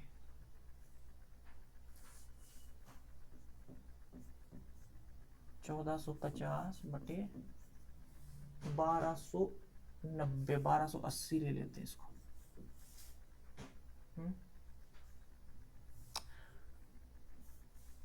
ये आएगी आपकी, ये कितनी, ये किसकी है, ये है यहाँ पे 2007 की। अब मैं लिखता हूँ 2008, 2008 की कितनी आ रही है, इसको अगर मैं सॉल्व करता हूँ तो 1.15 में से 8, 1.3 के आसपास आ रही है ना, अप्रोक्स 1.3 के आसपास आ रही है, ठीक है। 2008 में कितनी आ रही है, 1.3 के आसपास आ रही है। अब देखिए आप 2009 में 1228,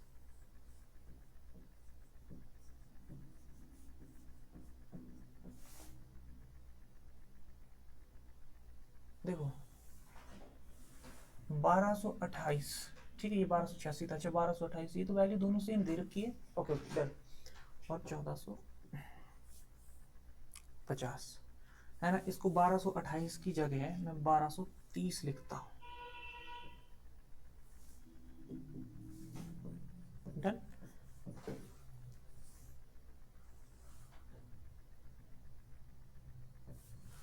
इसको डिवाइड करेंगे 3 से, डिवाइड करेंगे 4 × 12 और 41, 4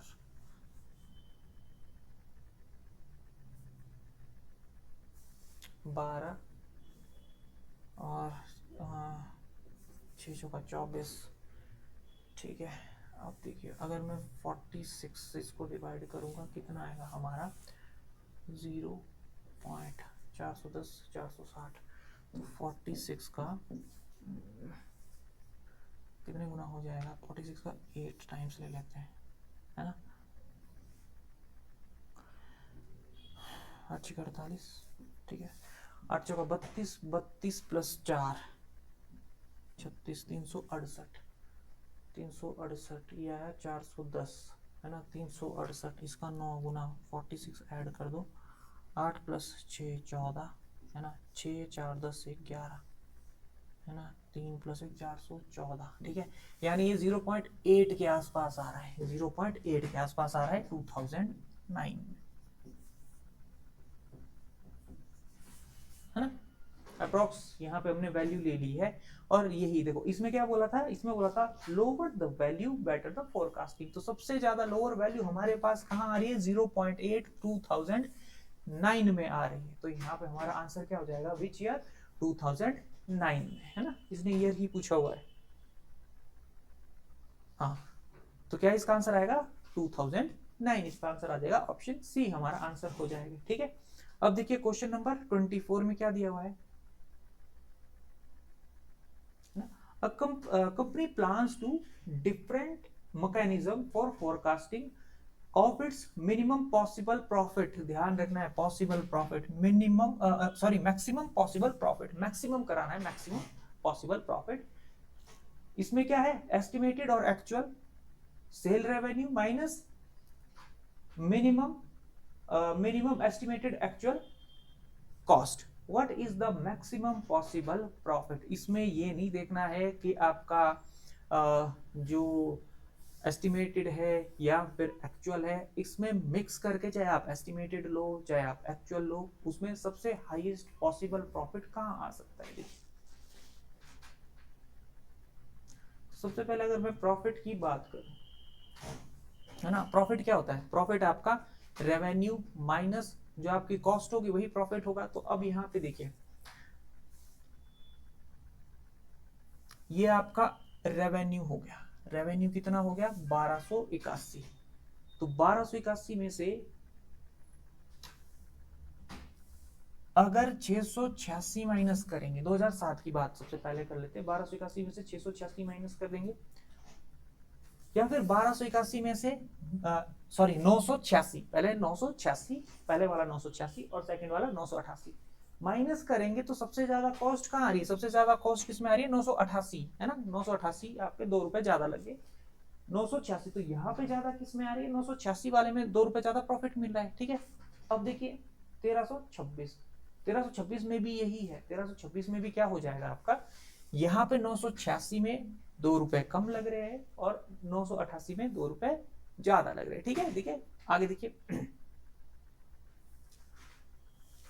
1452 और 1051, ठीक है, 1051, ओके। अब यहाँ पे इसको सॉल्व कर लेते हैं। देखिए मैक्सिमम हमको प्रॉफिट करना है, तो इसमें से मैं 2008 में सबसे पहले 1452 में से अगर मैं 1051 को माइनस करता हूं तो कितना आता है, ये एस्टिमेटेड, ये आपका एस्टिमेटेड है। सबसे पहले मैं एस्टिमेटेड की बात करता हूं, है ना, एस्टिमेटेड प्रॉफिट की बात करता हूं।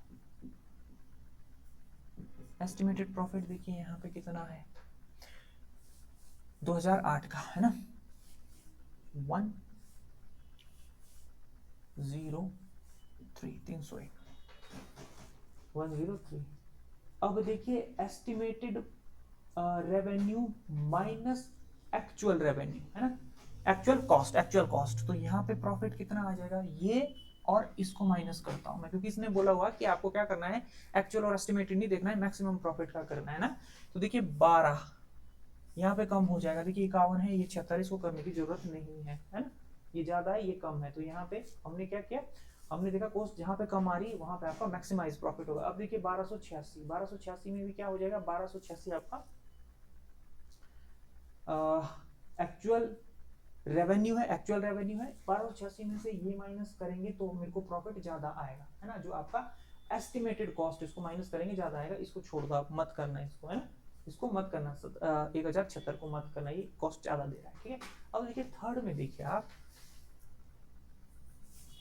1228 में से 1224, ओके ठीक है, 1228 में से 1224 और 1228 में से 1068, मतलब कॉस्ट माइनस करूंगा रेवेन्यू में से प्रॉफिट आ जाएगा। लेकिन ये देखिए यहाँ पे 1452 है, इसमें से मैं दो इसको माइनस करके देखता हूँ, क्योंकि ये थोड़ा सा ये बड़ा आएगा।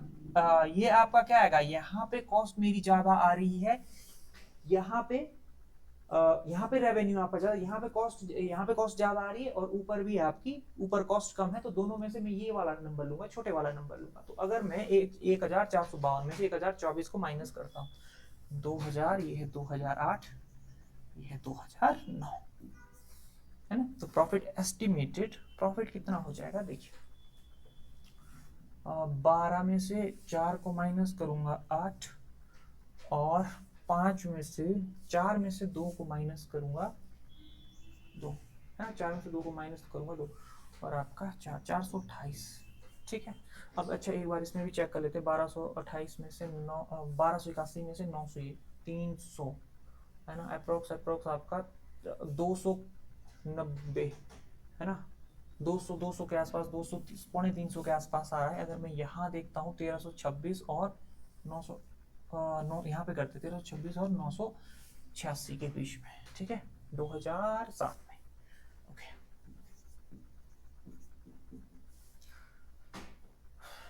6 में से 6 गया 0, 12 में से 8 गया 4, ठीक है, और 12 में से 9 गया, 12 में से अगर मैं 9 को माइनस करता हूँ 340, सबसे ज्यादा कहाँ आ रहा है, 2009 में आ रहा है। कितना, 428, और 428 क्या आ रहा है, ये आ रहा है आपका एक्चुअल रेवेन्यू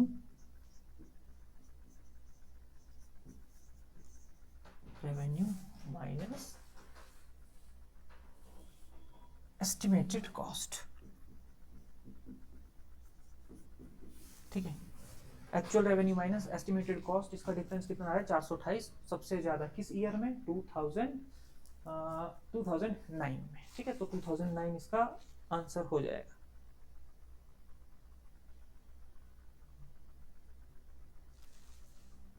अच्छा हाँ,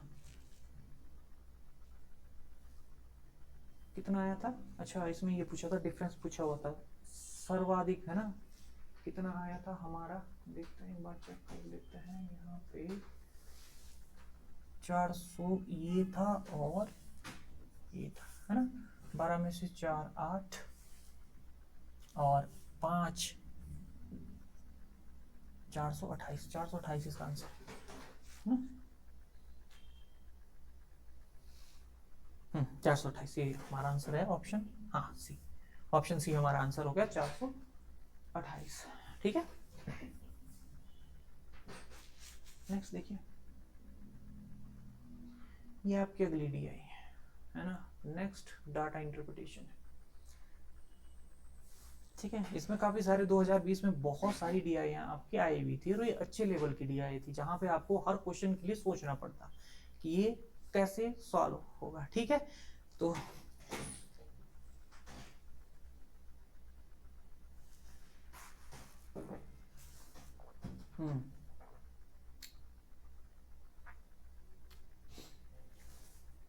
नेक्स्ट हमको डीआई में क्या दिया हुआ है, एक चार्ट दिया गया है, ये वाला, है ना, एक टेबल की फॉर्म में हमको चार्ट दिया गया है, जिसमें क्या बोला गया है, देखिए पढ़ लेते हैं।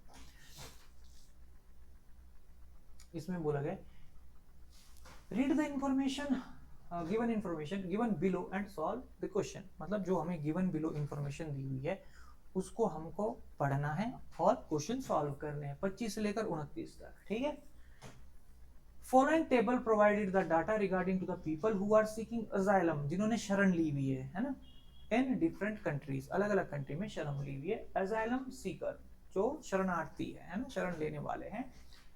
Share of top 15 receiving country in the total number of applicant, है ना, इसमें कितनी 15 top share of top 15 receiving country in the total number of applicants. ठीक है, ओके ठीक है, कितना 1 2 3 4 5 6 7 8 8 9, 10, 11, 12, 13, 14, 15, हाँ टॉप 15 कंट्री इसमें दी हुई है।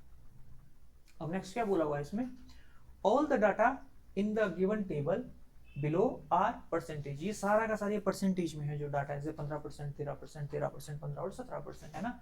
USA receive 15% application out of total asylum seeker applicants, USA ने सबसे ज्यादा 15% किया है शरणार्थियों को, यूएस ने लिया है 15% सबसे ज्यादा। ठीक है, चलिए क्वेश्चन देखते हैं इसके। अच्छा ये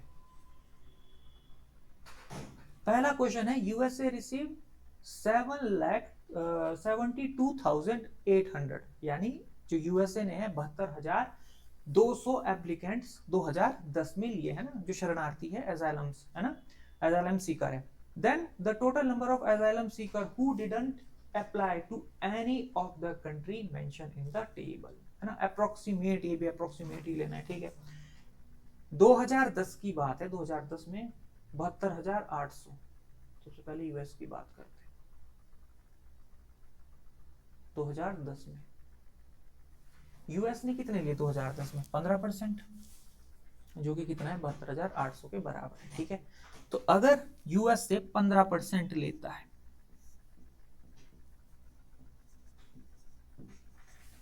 और वो 72,800 के बराबर है, तो इसका मतलब 1% और 100%, 100% कितने हो जाएंगे, 1% कितना हो जाएगा, 72,800 बटे 15 अपॉन 15, और हमको क्या चाहिए 100% अजाइलम सीकर, है ना। मे बी आपके पास ये अप्रॉक्स में आए, ठीक, ओके। इसको मैं 5 से डिवाइड कर देता हूं,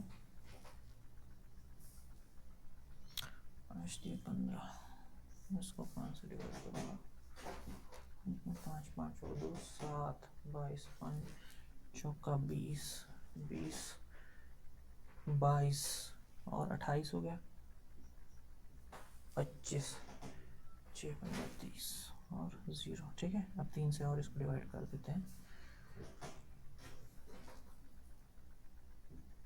12 प्लस 2 14, ठीक है, 25,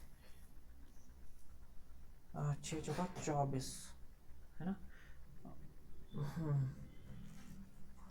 24 प्लस 1 25, ये है हमारा 16, है ना, 5 3 15, 15 1 16, और आपका कितना आता है ये 3 3 9, ठीक है, इतना ही लेते हैं, अप्रॉक्स लेना पड़ेगा, 0.33 मतलब अप्रॉक्स लेना है, तो कितना आ रहा है 465,300,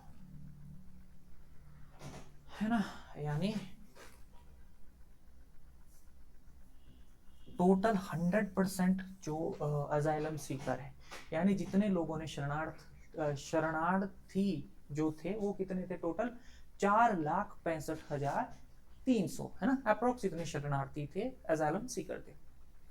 सबसे ज्यादा 2010 से 2010 की बात हो रही है, किसने दिया, यूएसए ने दिया, है ना।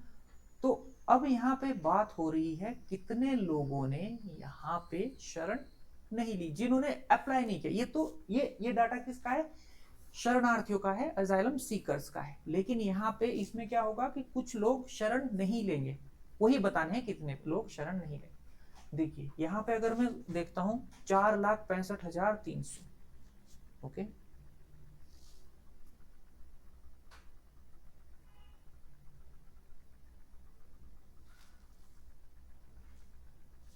देखिए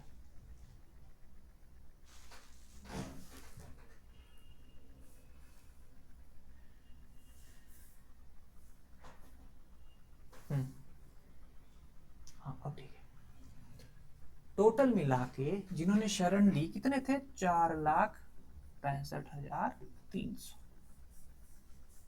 है ना। अब देखिए, अब 15 कंट्री है, 15 कंट्री में 2010 में कितने लोगों ने शरण ली, देखिए 15 ही है ना, 15 प्लस 13 28, 28 प्लस 11 39, है ना, 39 प्लस 3 आपका हो गया 42, 42 प्लस 9, 42 प्लस 9 हो गया आपका 51, 51 प्लस 6, 51 प्लस 6 प्लस 4 10, यानी 61 हो गया, है ना। और फिर से देखिए 6 प्लस ये वाला 4 हो गया, फिर से 10 हो गया, 71 हो गया। ओके, अब यहाँ पे क्या है देखिए, 6 और 3 9, 9 अगर मैं यहाँ पे करता हूं तो ये कितना हो गया, 80 हो गया। अब हमारे पास क्या बचता है, 3 6 9, 3 6 9, 9 प्लस 3 12, 9 प्लस 3 हो गया 12, 12। 92% लोगों ने शरण ली, ठीक है। और बचे हुए कितने हैं, बचे हुए 8% लोगों ने शरण नहीं ली, है ना। ये 92% लोगों ने शरण ली, है ना, असाइलम सीकर थे। बचे हुए 8% लोगों ने शरण नहीं ली, टोटल 100% 4,65,300 है, तो हमको इसका 8% निकालना है, 4,65,300 का 8%।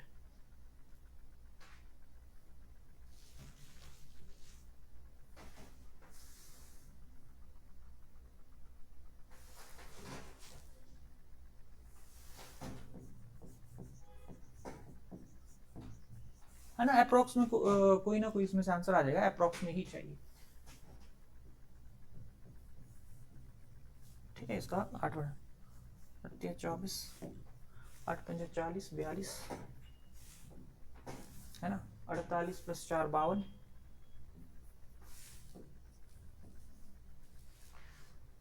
32, 32 प्लस 5 39।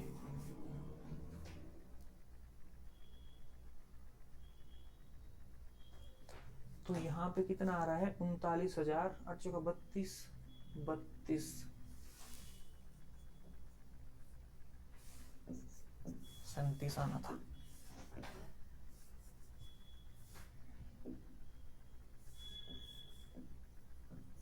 सैंतीस हजार, है ना, 37,000, कितना आया था, 800 कुछ आया था, देखिए रुको रुको,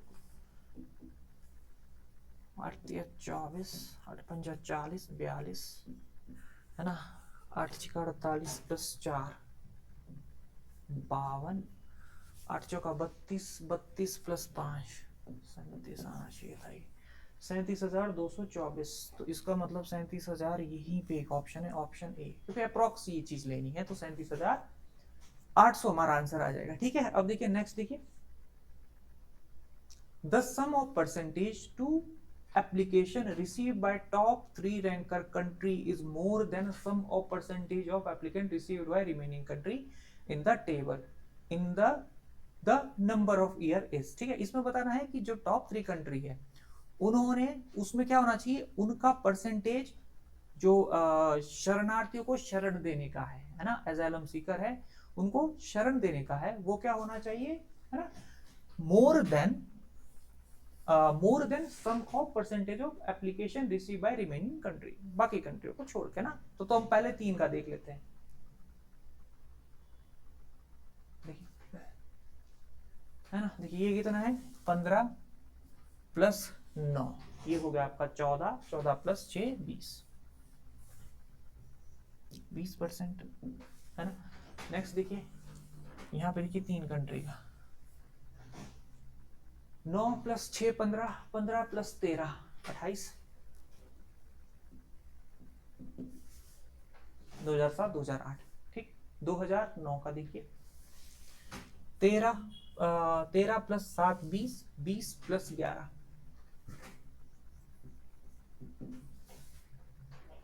31। नेक्स्ट देखिए, 15 प्लस 13 28, 28 प्लस 11, 28 प्लस 11 हो गया आपका 38 39।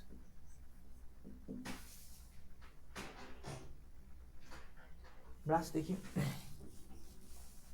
17 प्लस 12, 7 प्लस 2 9, 29, 29 प्लस 10 39, है ना, ठीक है। देखिए बाकी 100 में से, अगर मैं 100 में से, यहाँ पे कितना है, यहाँ पे है आपका 20 नहीं 28, 9 प्लस 8, हाँ ये 9 प्लस 6 15, ये कैसे हो गया, ये कैसे हो, 9 + 6 15, 15 15, ये 30 आना चाहिए था, यहाँ पे 30% आना चाहिए था, है ना। तो अब अगर हम यहाँ पे ध्यान से देखेंगे, यहाँ पे ध्यान से देखेंगे तो यहाँ पे 30 है, यहाँ पे 28 है, यहाँ पे 31 है, यहाँ पे 39 और 39, 39। तो फर्स्ट जो 3 कंट्री है उनका किसी का भी 50% से ज्यादा या 50% के आसपास नहीं है, ठीक है। बाकियों का क्या रहेगा, बाकियों का 50% या उससे ज्यादा ही होगा, तभी जाके आपका क्या आ रहा है, यहाँ पे ये आपका 30 आ रहा है, 28 आ रहा है, 31 आ रहा है, 39 आ रहा है, ये 39 आ रहा है, यानी ये आपका फर्स्ट जो 3 कंट्री है किसी का भी सम ज्यादा मोर नहीं है ना, ज्यादा, ठीक है, रिमेनिंग है ना, है नहीं। तो इसका मतलब इसका आंसर आएगा नन ऑफ दिस, क्योंकि ये 50 से ज्यादा होना चाहिए था, किसी का तो 50 से ज्यादा होता, 50% से ज्यादा होता तो ही हम उसको ले सकते थे, लेकिन 50% से ज्यादा किसी का नहीं है ना। तो इसका आंसर आएगा नन ऑफ दीज।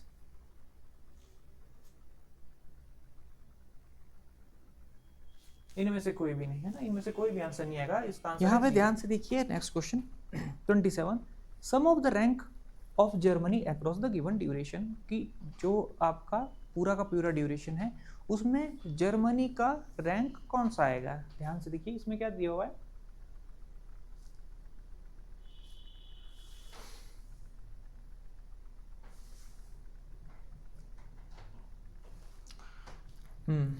देखिए इसमें एक चीज आप नोट करेंगे कि जो जर्मनी है इसमें कई कंट्री ऐसी भी है जिनका सेम है ना, सेम परसेंटेज दिया है जिन्होंने एजाइलम सीकर को। जैसे यहाँ देखिए 8, 8 और 8 सेम परसेंटेज है, तो अगर मान लो ये इनका दूसरा रैंक आता है मान लो, तो तीनों का एक बार हम दूसरा रैंक देखेंगे, दूसरा रैंक लेके देखेंगे और फिर उनका अलग अलग से 2, 3 और 4 ऐसे काउंट करके देखेंगे, ठीक है, क्योंकि इसमें कोई कंडीशन हमें गिवन नहीं है। तो अब देखिए 2007 में सबसे पहले मैं क्या लिखता हूं यहाँ पे, सेम रैंक,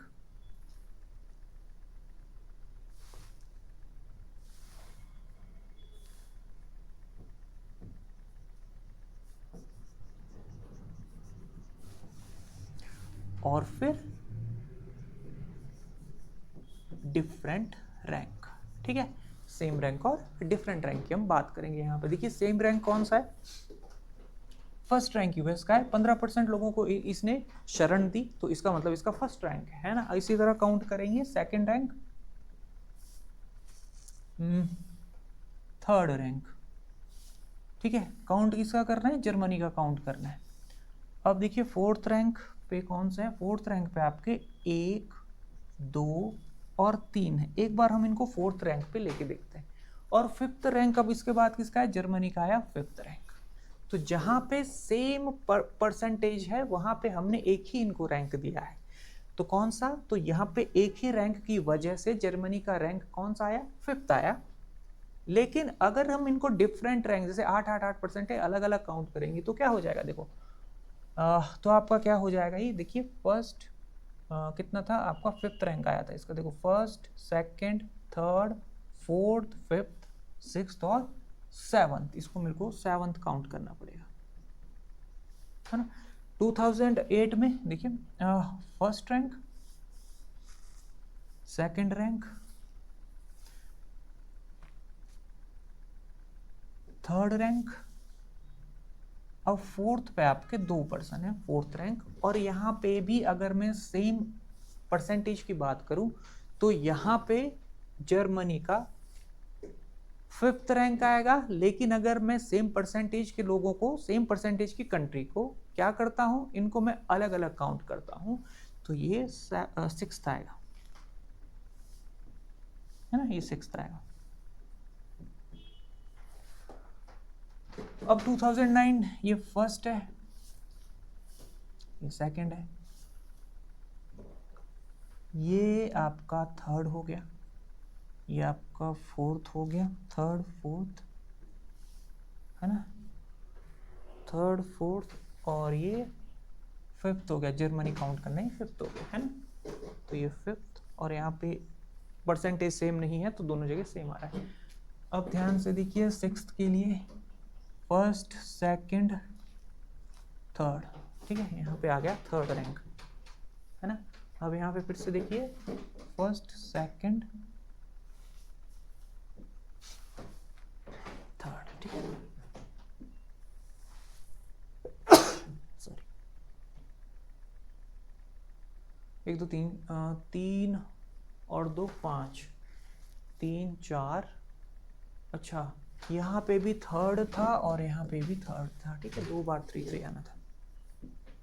अब काउंट करते, देखिए अगर इनका परसेंटेज सेम है तो उस हिसाब से कौन सी इनकी रैंक बनेगी, परसेंटेज अगर हमने सेम परसेंटेज को अगर डिफरेंट रैंक में काउंट किया तो इनकी परसेंटेज, तो इनका रैंक जर्मनी का क्या बनेगा, ठीक है। 5 10 15, 15 + 6 21। अगर हम अगर हम एक जैसे परसेंटेज को सेम रखेंगे, रैंक में रखेंगे तो 21वां, और 6 7 13, 13 + 5 18, 18 + 6 24, ठीक है। तो हमारा आंसर या तो 21 होगा या फिर 24 होगा, ठीक है। देखिए इसका आंसर क्या है, इसमें ऑप्शन क्या है, सम ऑफ द रैंक, है ना। इसमें 21 नहीं है, इसमें हमारे पास क्या ऑप्शन है, इसमें हमारे पास ऑप्शन बी सी आएगा, ऑप्शन सी 24 24 आएगा, है ना। इसलिए जो सेम परसेंटेज के कंट्री थी इनको इसने डिफरेंट रैंक मान लिया है, तो इस हिसाब से हमारा आंसर 24 आ रहा है, ठीक है। नेक्स्ट देखिए, the difference between 2007 and 11 the US received the largest number of asylum seeker, कितने, 2,78,800, 2,78,800 applicants. Total number of asylum seeker application received by France during the same period. अब हमको इसमें फ्रांस के 2,78,800, देखिए यूएस को मिले 2,78,800, कब, किस टाइम, पूरे के पूरे 2007 से 11 तक, ठीक है। तो अगर मैं इनको काउंट करूं तो इनकी परसेंटेज क्या होगी, 15 13 13 और 15 से, है ना, 17 17 + 13 ये हुआ 30, 15 + 15 30, 30 + 30 60 + 13 73, 73%, ये इक्वल हो गया,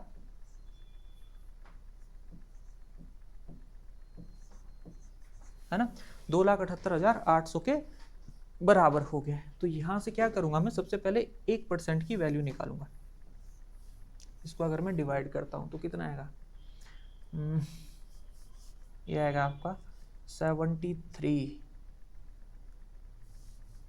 है ना, 73, अगर मैं करता हूं 73 का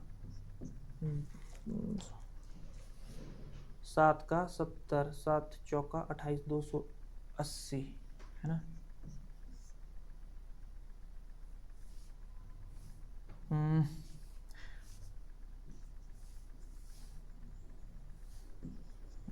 292, ओके, है ना। अच्छा इसमें बोला हुआ क्या है, इसमें 292,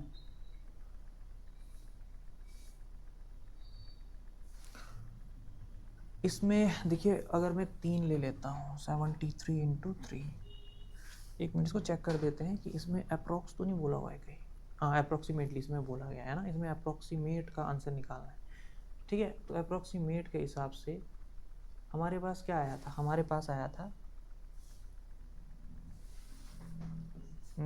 73% इक्वल टू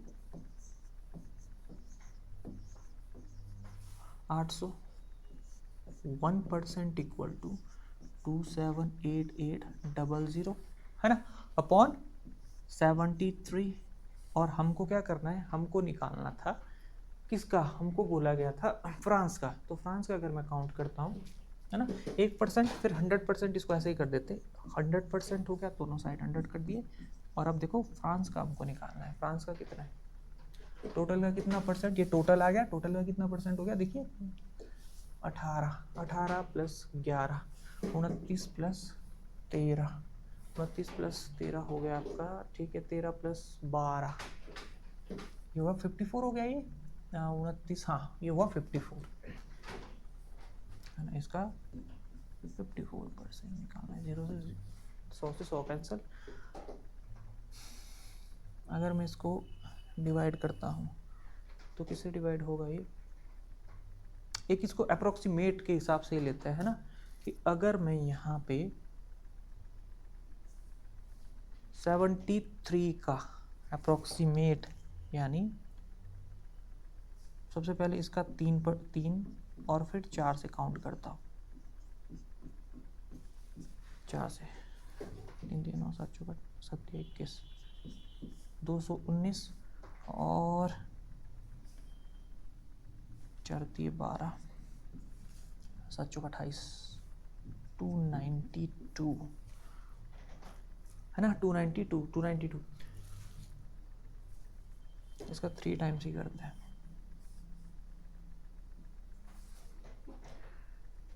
18 में से मैं 9 माइनस करूँगा, 9 यहाँ पे 6 में से 1 माइनस हुआ 5 है ना, 59 बचता है, 598 आता है। ठीक है, 598 को अगर मैं 73 से करूँगा तो इसका 5 टाइम्स 73 का 5 टाइम्स 5 दिए 15 7 5 35 36 नहीं, इसका लूँगा मैं 8 7 8 8 गुना लेता हूँ है ना, लगभग 8 गुना से जाएगा ये, 8 2 56 हाँ ठीक है, 8 3 24 7 8 56 है ना, तो कितना आ रहा है 38 है ना, अप्रोक्स 38 है ना। अब इससे आगे करने की इसको जरूरत नहीं है क्योंकि इसने अप्रोक्सीमेट दे दिया, तो मैंने 2 जीरो लगा दी कि लगभग आपका 1% ही आ जाएगा। इसको हम इसके साथ इसको हम किसके साथ मल्टीप्लाई करेंगे, 54 के साथ मल्टीप्लाई करेंगे है ना, 3800 को 54 के साथ मल्टीप्लाई अप्रोक्स एक काम करते हैं, इसको हम 38 इंटू 54, अगर मैं 54 को देखिए है ना 38 हाँ 3800 कुछ इसमें पॉइंट में भी वैल्यू आएगी, तो इसको हम 3800 या 3900 के आसपास ये वैल्यू आएगी है ना। पॉइंट ये मैंने पूरा नहीं किया है, लगभग आपकी 3900 के आसपास कोई वैल्यू आएगी। तो 39 और हम मोटा मोटा इसको 40 ले लेते हैं है ना, तो 4 चौके 16 5 चौका 20 और 1 21 ठीक है ना। लगभग आपका जो आंसर आना है, अगर 39 और हम 40 के आसपास लेते हैं तो वैल्यू आपकी 2,16,000 है ना, 2,16,000 के आसपास अप्रोक्सीमेट वैल्यू आएगी। चेक करते हैं है ना, इससे है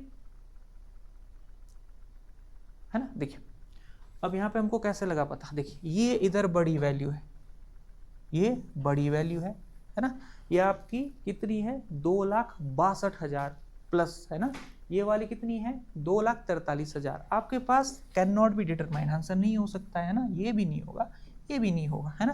तो हमने 39 और 40 के आसपास वैल्यू ली थी, तो वो कितनी आ रही थी, ऑप्शन ए हमारा आंसर हो रहा था कि अगर हम उसको 40, इन्होंने अप्रोक्स 40 ले लिया है, तो 40 के हिसाब से लेंगे तो कितना आंसर आएगा 2,16,000 हमारा हाँ 2,16,000 हमारा आंसर आ जाएगा। ठीक है, अब देखिए नेक्स्ट क्वेश्चन है 29।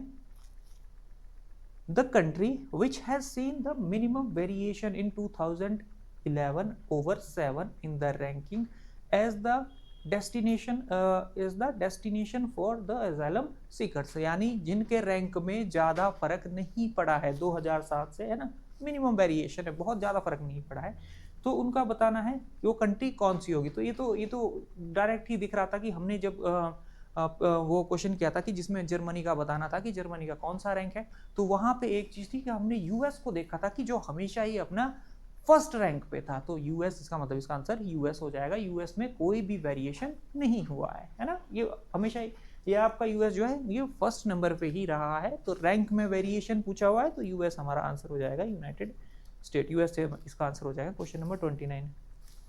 ठीक है, अब देखिए नेक्स्ट डी है ना, अगला डाटा इंटरप्रिटेशन इसमें क्या दिया हुआ है,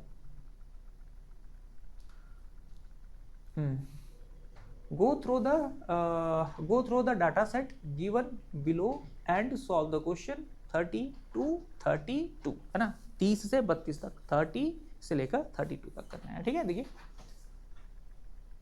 इसमें क्या बोला गया है, तो pie chart provided the percentage composition of student from the state enroll in different faculty in 2001 and 2002, whereas bar chart provided total number of student between 1 to 2004। इसमें जो आपका ये है ऐसे करके, ये आपका पाई चार्ट है ये हमारा बार ग्राफ है। इसमें क्या बोला गया है, जो बार ग्राफ है यानी ये वाला जो आपका डायग्राम है, इसमें टोटल नंबर ऑफ स्टूडेंट हमको गिवन है, जैसे 2001, 2, 3, 4 ऐसे करके, और इनका डिस्ट्रीब्यूशन कहाँ किया हुआ है, यहाँ पे इन दोनों में इन्होंने डिस्ट्रीब्यूशन किया है। ठीक है, कौन कौन से ईयर, 2001 एंड 2। ठीक है, इसमें सबसे पहले हम क्वेश्चन पढ़ते हैं, है ना। देखो यहाँ क्या आपका following bar chart provided total number of the student that particular state across the 2001 to 2004। Okay, देखो तो यहाँ पे कहाँ, ये बीच में है, यानी 30 और 40 के बीच में 35, तो यहाँ पे 35,000। 2001 में कितने, 35,000, और 2002 में कितने हैं, 40,000। अभी तीन और क्वेश्चन 2003 और 2004 में क्या होगा कि यहाँ पे हमको थोड़ा सा अगर क्वेश्चन में पूछा गया होगा तो ही इसकी जरूरत पड़ेगी, नहीं तो जो परसेंटेज डिस्ट्रीब्यूशन है पाई चार्ट में वो 2001 का और 2002 का गिवन है। ठीक है, अच्छा पहले क्वेश्चन पढ़ लेते हैं। In which of the faculty there was decrease in number of student in 2001 to 2, है ना, इसमें 1 और 2 का पूछा गया। What is the difference between the ratio between the number of students studying in year 2001 and 2 respectively. ठीक है, ये भी 1 एंड 2। आपके इसमें क्वेश्चन कैसे पूछे गए, 2001 और 2002 के पूछे गए। 3 और 4 का डाटा इसमें लेने की जरूरत नहीं है। चलिए सॉल्व करते हैं इसको। देखिए 2001 में 35,000, 2002 में 40,000, ये है ना। पहला क्वेश्चन है in which faculty there was decrease in number of student from 1 to 2, 2001 से लेकर 2 तक, है ना, किस में डिक्रीज हुआ है। तो देखिए आप, हमको सिर्फ इतना पता है कि 2001 में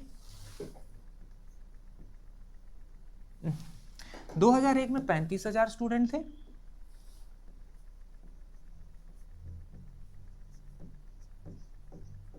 और 2002 में 40,000 थे, 40,000 स्टूडेंट थे। अब हम इसके हिसाब से सॉल्व करें। अब डिक्रीज कहाँ हुआ, देखिए फार्मेसी में, देखिए फार्मेसी में कितने थे, 7% थे, है ना। तो 35,000 का मैं 7% निकालूंगा, और फिर यहाँ पे फार्मेसी का 9% निकालूंगा। देखिए 35,000 का 7% निकालूंगा, यहाँ पे फार्मेसी में 9% निकालूंगा, किसका, 40,000 का 9% निकालूंगा। तो यहाँ तो ये, यहाँ से यहाँ तो ये बढ़ रहे हैं, है ना, यहाँ से यहाँ क्या हो रहा है, बढ़ रहे हैं। ठीक है, अब देखिए नेक्स्ट क्या है, हाँ एग्रीकल्चर में पहले कितने थे, एग्रीकल्चर में आपके पहले थे 8%। ठीक है, एग्रीकल्चर में 8% थे। 2002 में कितने हुए, 5% हुए, है ना। यहाँ पे 16%, यहाँ पे 22%, देखिए 24, 20 और ये 19 हुआ, 13 और ये 11 हुआ, ये 12 था, ये 10 हुआ। तो यहाँ पे जो डिक्रीज आ रहा है, अब देखिए ये सबसे ज्यादा डिक्रीज, सबसे पहले हम डिक्रीज वाला देखेंगे। देखो ये एक तो एग्रीकल्चर हो गया आपका, है ना। दूसरा देखते हैं, दूसरा कौन सा सेक्टर है हमारा, ये इंक्रीज ही हो रहा है, इसको नहीं लेना है। कॉमर्स भी सेम है, ये बढ़ेगा, है ना, अलग अलग डाटा दिया हुआ है 2001 और 2 का, है ना। ये 20% था, ये 19 हुआ। अब आर्ट्स देखिए, ये 13% था, ये 11 हुआ, और ये 12 था, और ये 10 हुआ, है ना। इस चीज़ को चेक करते हैं, जिसको हमने रेड इससे सर्कल किया है उसी को चेक करते हैं। देखिए 8%, 35,000 का 8% कितना होगा, 35,000 का 8% 70, 35 का डबल 70, है ना, मतलब आपका 2% कितना होगा, 2% आपका होगा 700, और आपका 4% 7 का 28, है ना, 28, है ना। एग्रीकल्चर आपका कितना हुआ, 2800 हुआ। अब यहाँ पे 5%, है ना, तो 4 50 20, 2000, ठीक है, 4 50 20। तो यहाँ पे क्या 2800 से 2000 हुआ, ये 2001 का डाटा है, ये 2002 का डाटा है, यहाँ भी डिक्रीज हुआ है ना, एग्रीकल्चर में डिक्रीज हुआ है। दूसरा देखिए, अब इंजीनियरिंग में 20% था, 20% कितना होगा, 7000, 20%, और 19% कितना होगा, 76, है ना। यहाँ तो बढ़ ही रहा है, बेशक ये परसेंटेज डिक्रीज हो रहा है, लेकिन अलग अलग वैल्यू तो यहाँ बढ़ रहा है। 13%, तो 13% अगर मैं निकालता हूँ, ठीक है, तो 35, 12% सबसे पहले इसका निकालेंगे हम।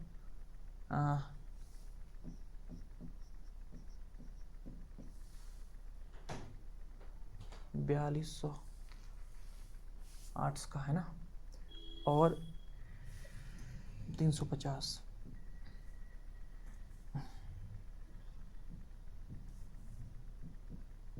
4550, 4550।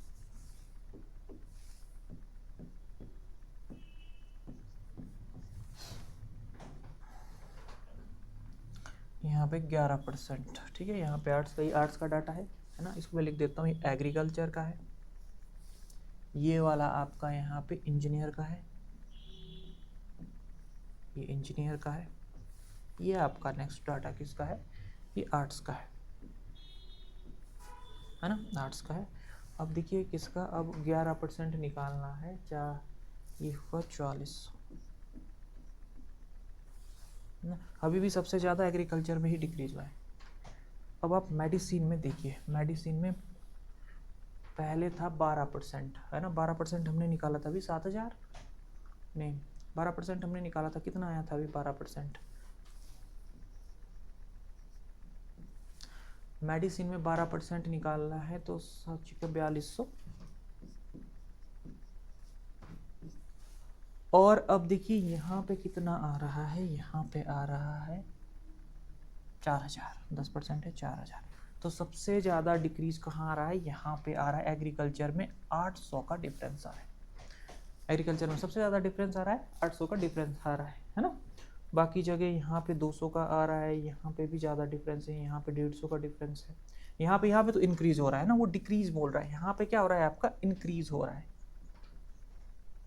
इंक्रीज नहीं डिक्रीज की बात हो रही है। तो 800 का डिक्रीज कहाँ हुआ, एग्रीकल्चर में। तो यहाँ पे हमारा फर्स्ट का आंसर क्या हो गया, फर्स्ट का आंसर हो गया एग्रीकल्चर, है ना। 30 का आएगा, ऑप्शन सी आएगा एग्रीकल्चर, है ना। अब देखिए what is the respective ratio, question number 31 में, what is the respective ratio between number of the students studying in pharmacy in year 2001 and 2002 respectively। Pharmacy देखिए, फार्मेसी में कितने, 7% है ना। तो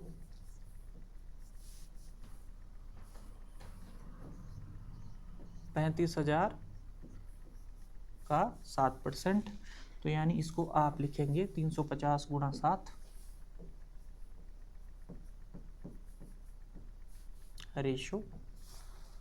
अब फार्मेसी में है 9 इंटू 4 है ना, 400, 100 से 100 2 0 मैंने ऑलरेडी पहले ही काट दी है ना। अब इसको करो, देखिए जरा, है ना, 5 से काट दो, 7 पंजा 35, 8 पंजा 40, अब नहीं कटेगा ही, तो ये आएगा 49:72, ठीक है, 49:72 इसका आंसर हो गया। ये थोड़ी सी आसान डी है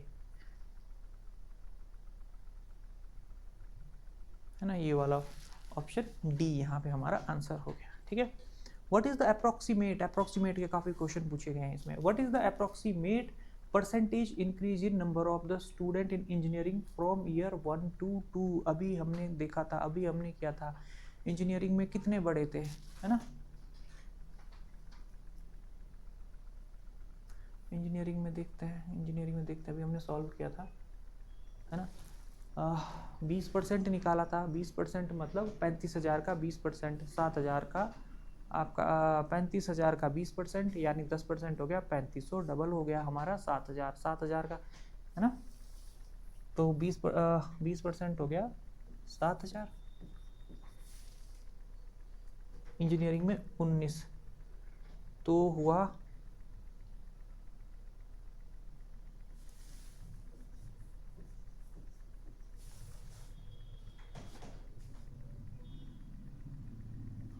ठीक है, पहले 7,000 थी, अब कितनी होगी, 7600 होगी। तो कितना डिफरेंस आ रहा है, कितना इंक्रीज हुआ, 600 का इंक्रीज हुआ, कहाँ पे, 7,000 पे, इंटू 100। ठीक है, तो अब देखिए अगर हम इसको सॉल्व करते हैं तो क्या आएगा, 3 0। तो अगर हम इसको सॉल्व करेंगे तो ये हमारे पास कितना आएगा, जस्ट वन मिनट, इसका आंसर चेक कर लेते हैं एक बार, है ना। देखो ये आया था हमारे पास, क्या आया था हमारे पास, आया था ये 60/7।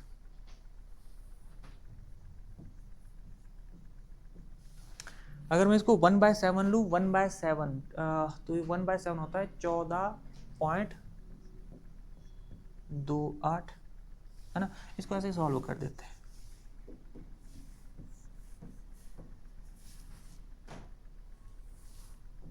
ठीक है, अब देखिए, है ना, अब ऑप्शन में यहीं से हमें पता लग रहा है कि ऑप्शन, इससे आगे सॉल्व ही नहीं करना, ऑप्शन क्या आ रहा है हमारा, सी आ रहा है यहाँ पे, है ना। इससे आगे सॉल्व ही नहीं करना है। ये 8 है, 8 के आसपास कौन सा आ रहा है, 8 पॉइंट कुछ आएगा, और इसने क्या बोला हुआ है, अप्रोक्सीमेट, लगभग कितना बढ़ेगा, तो ये आपका लगभग 9% बढ़ जाएगा। ओके, है ना। इसके बाद डी आई देखते हैं।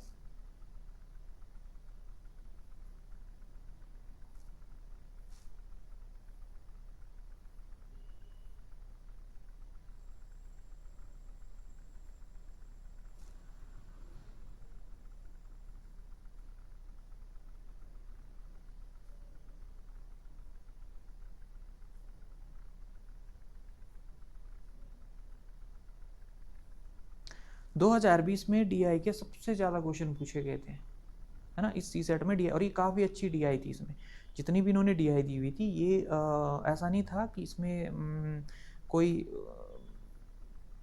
जैसे आपकी पहली, दूसरी और तीसरी डीआई थी, तो वो ऐसा नहीं था कि कोई उसको, मतलब हम बहुत ही जल्दी या फिर वो कर लेंगे उसको, है ना। तो इसमें और तो डीआई नहीं थी, यही आपकी कितनी, ये हमने 4 डीआई करी, है ना। ये एक ये होगी, छोटी डीआई थी, सेकंड डीआई ये होगी,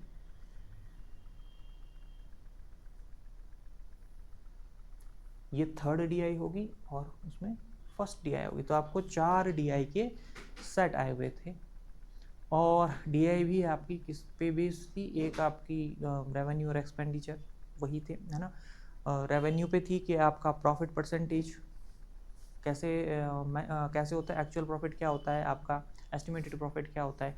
दूसरी आपकी ये वाली डीआई थी, जिसमें आपको क्या बोला गया था, सप्लाई डिमांड, और जो आपका क्या था यहाँ पे, सप्लाई डिमांड और कैपेसिटी के ऊपर डीआई दी हुई थी। तो ये 4 डाटा इंटरप्रिटेशन गिवन थे। तो फर्स्ट पार्ट में हम इतना ही करेंगे, इसका जो अगला पार्ट आएगा उसमें हम रिमेनिंग पेपर सॉल्व करेंगे। धन्यवाद, जय हिंद, जय भारत।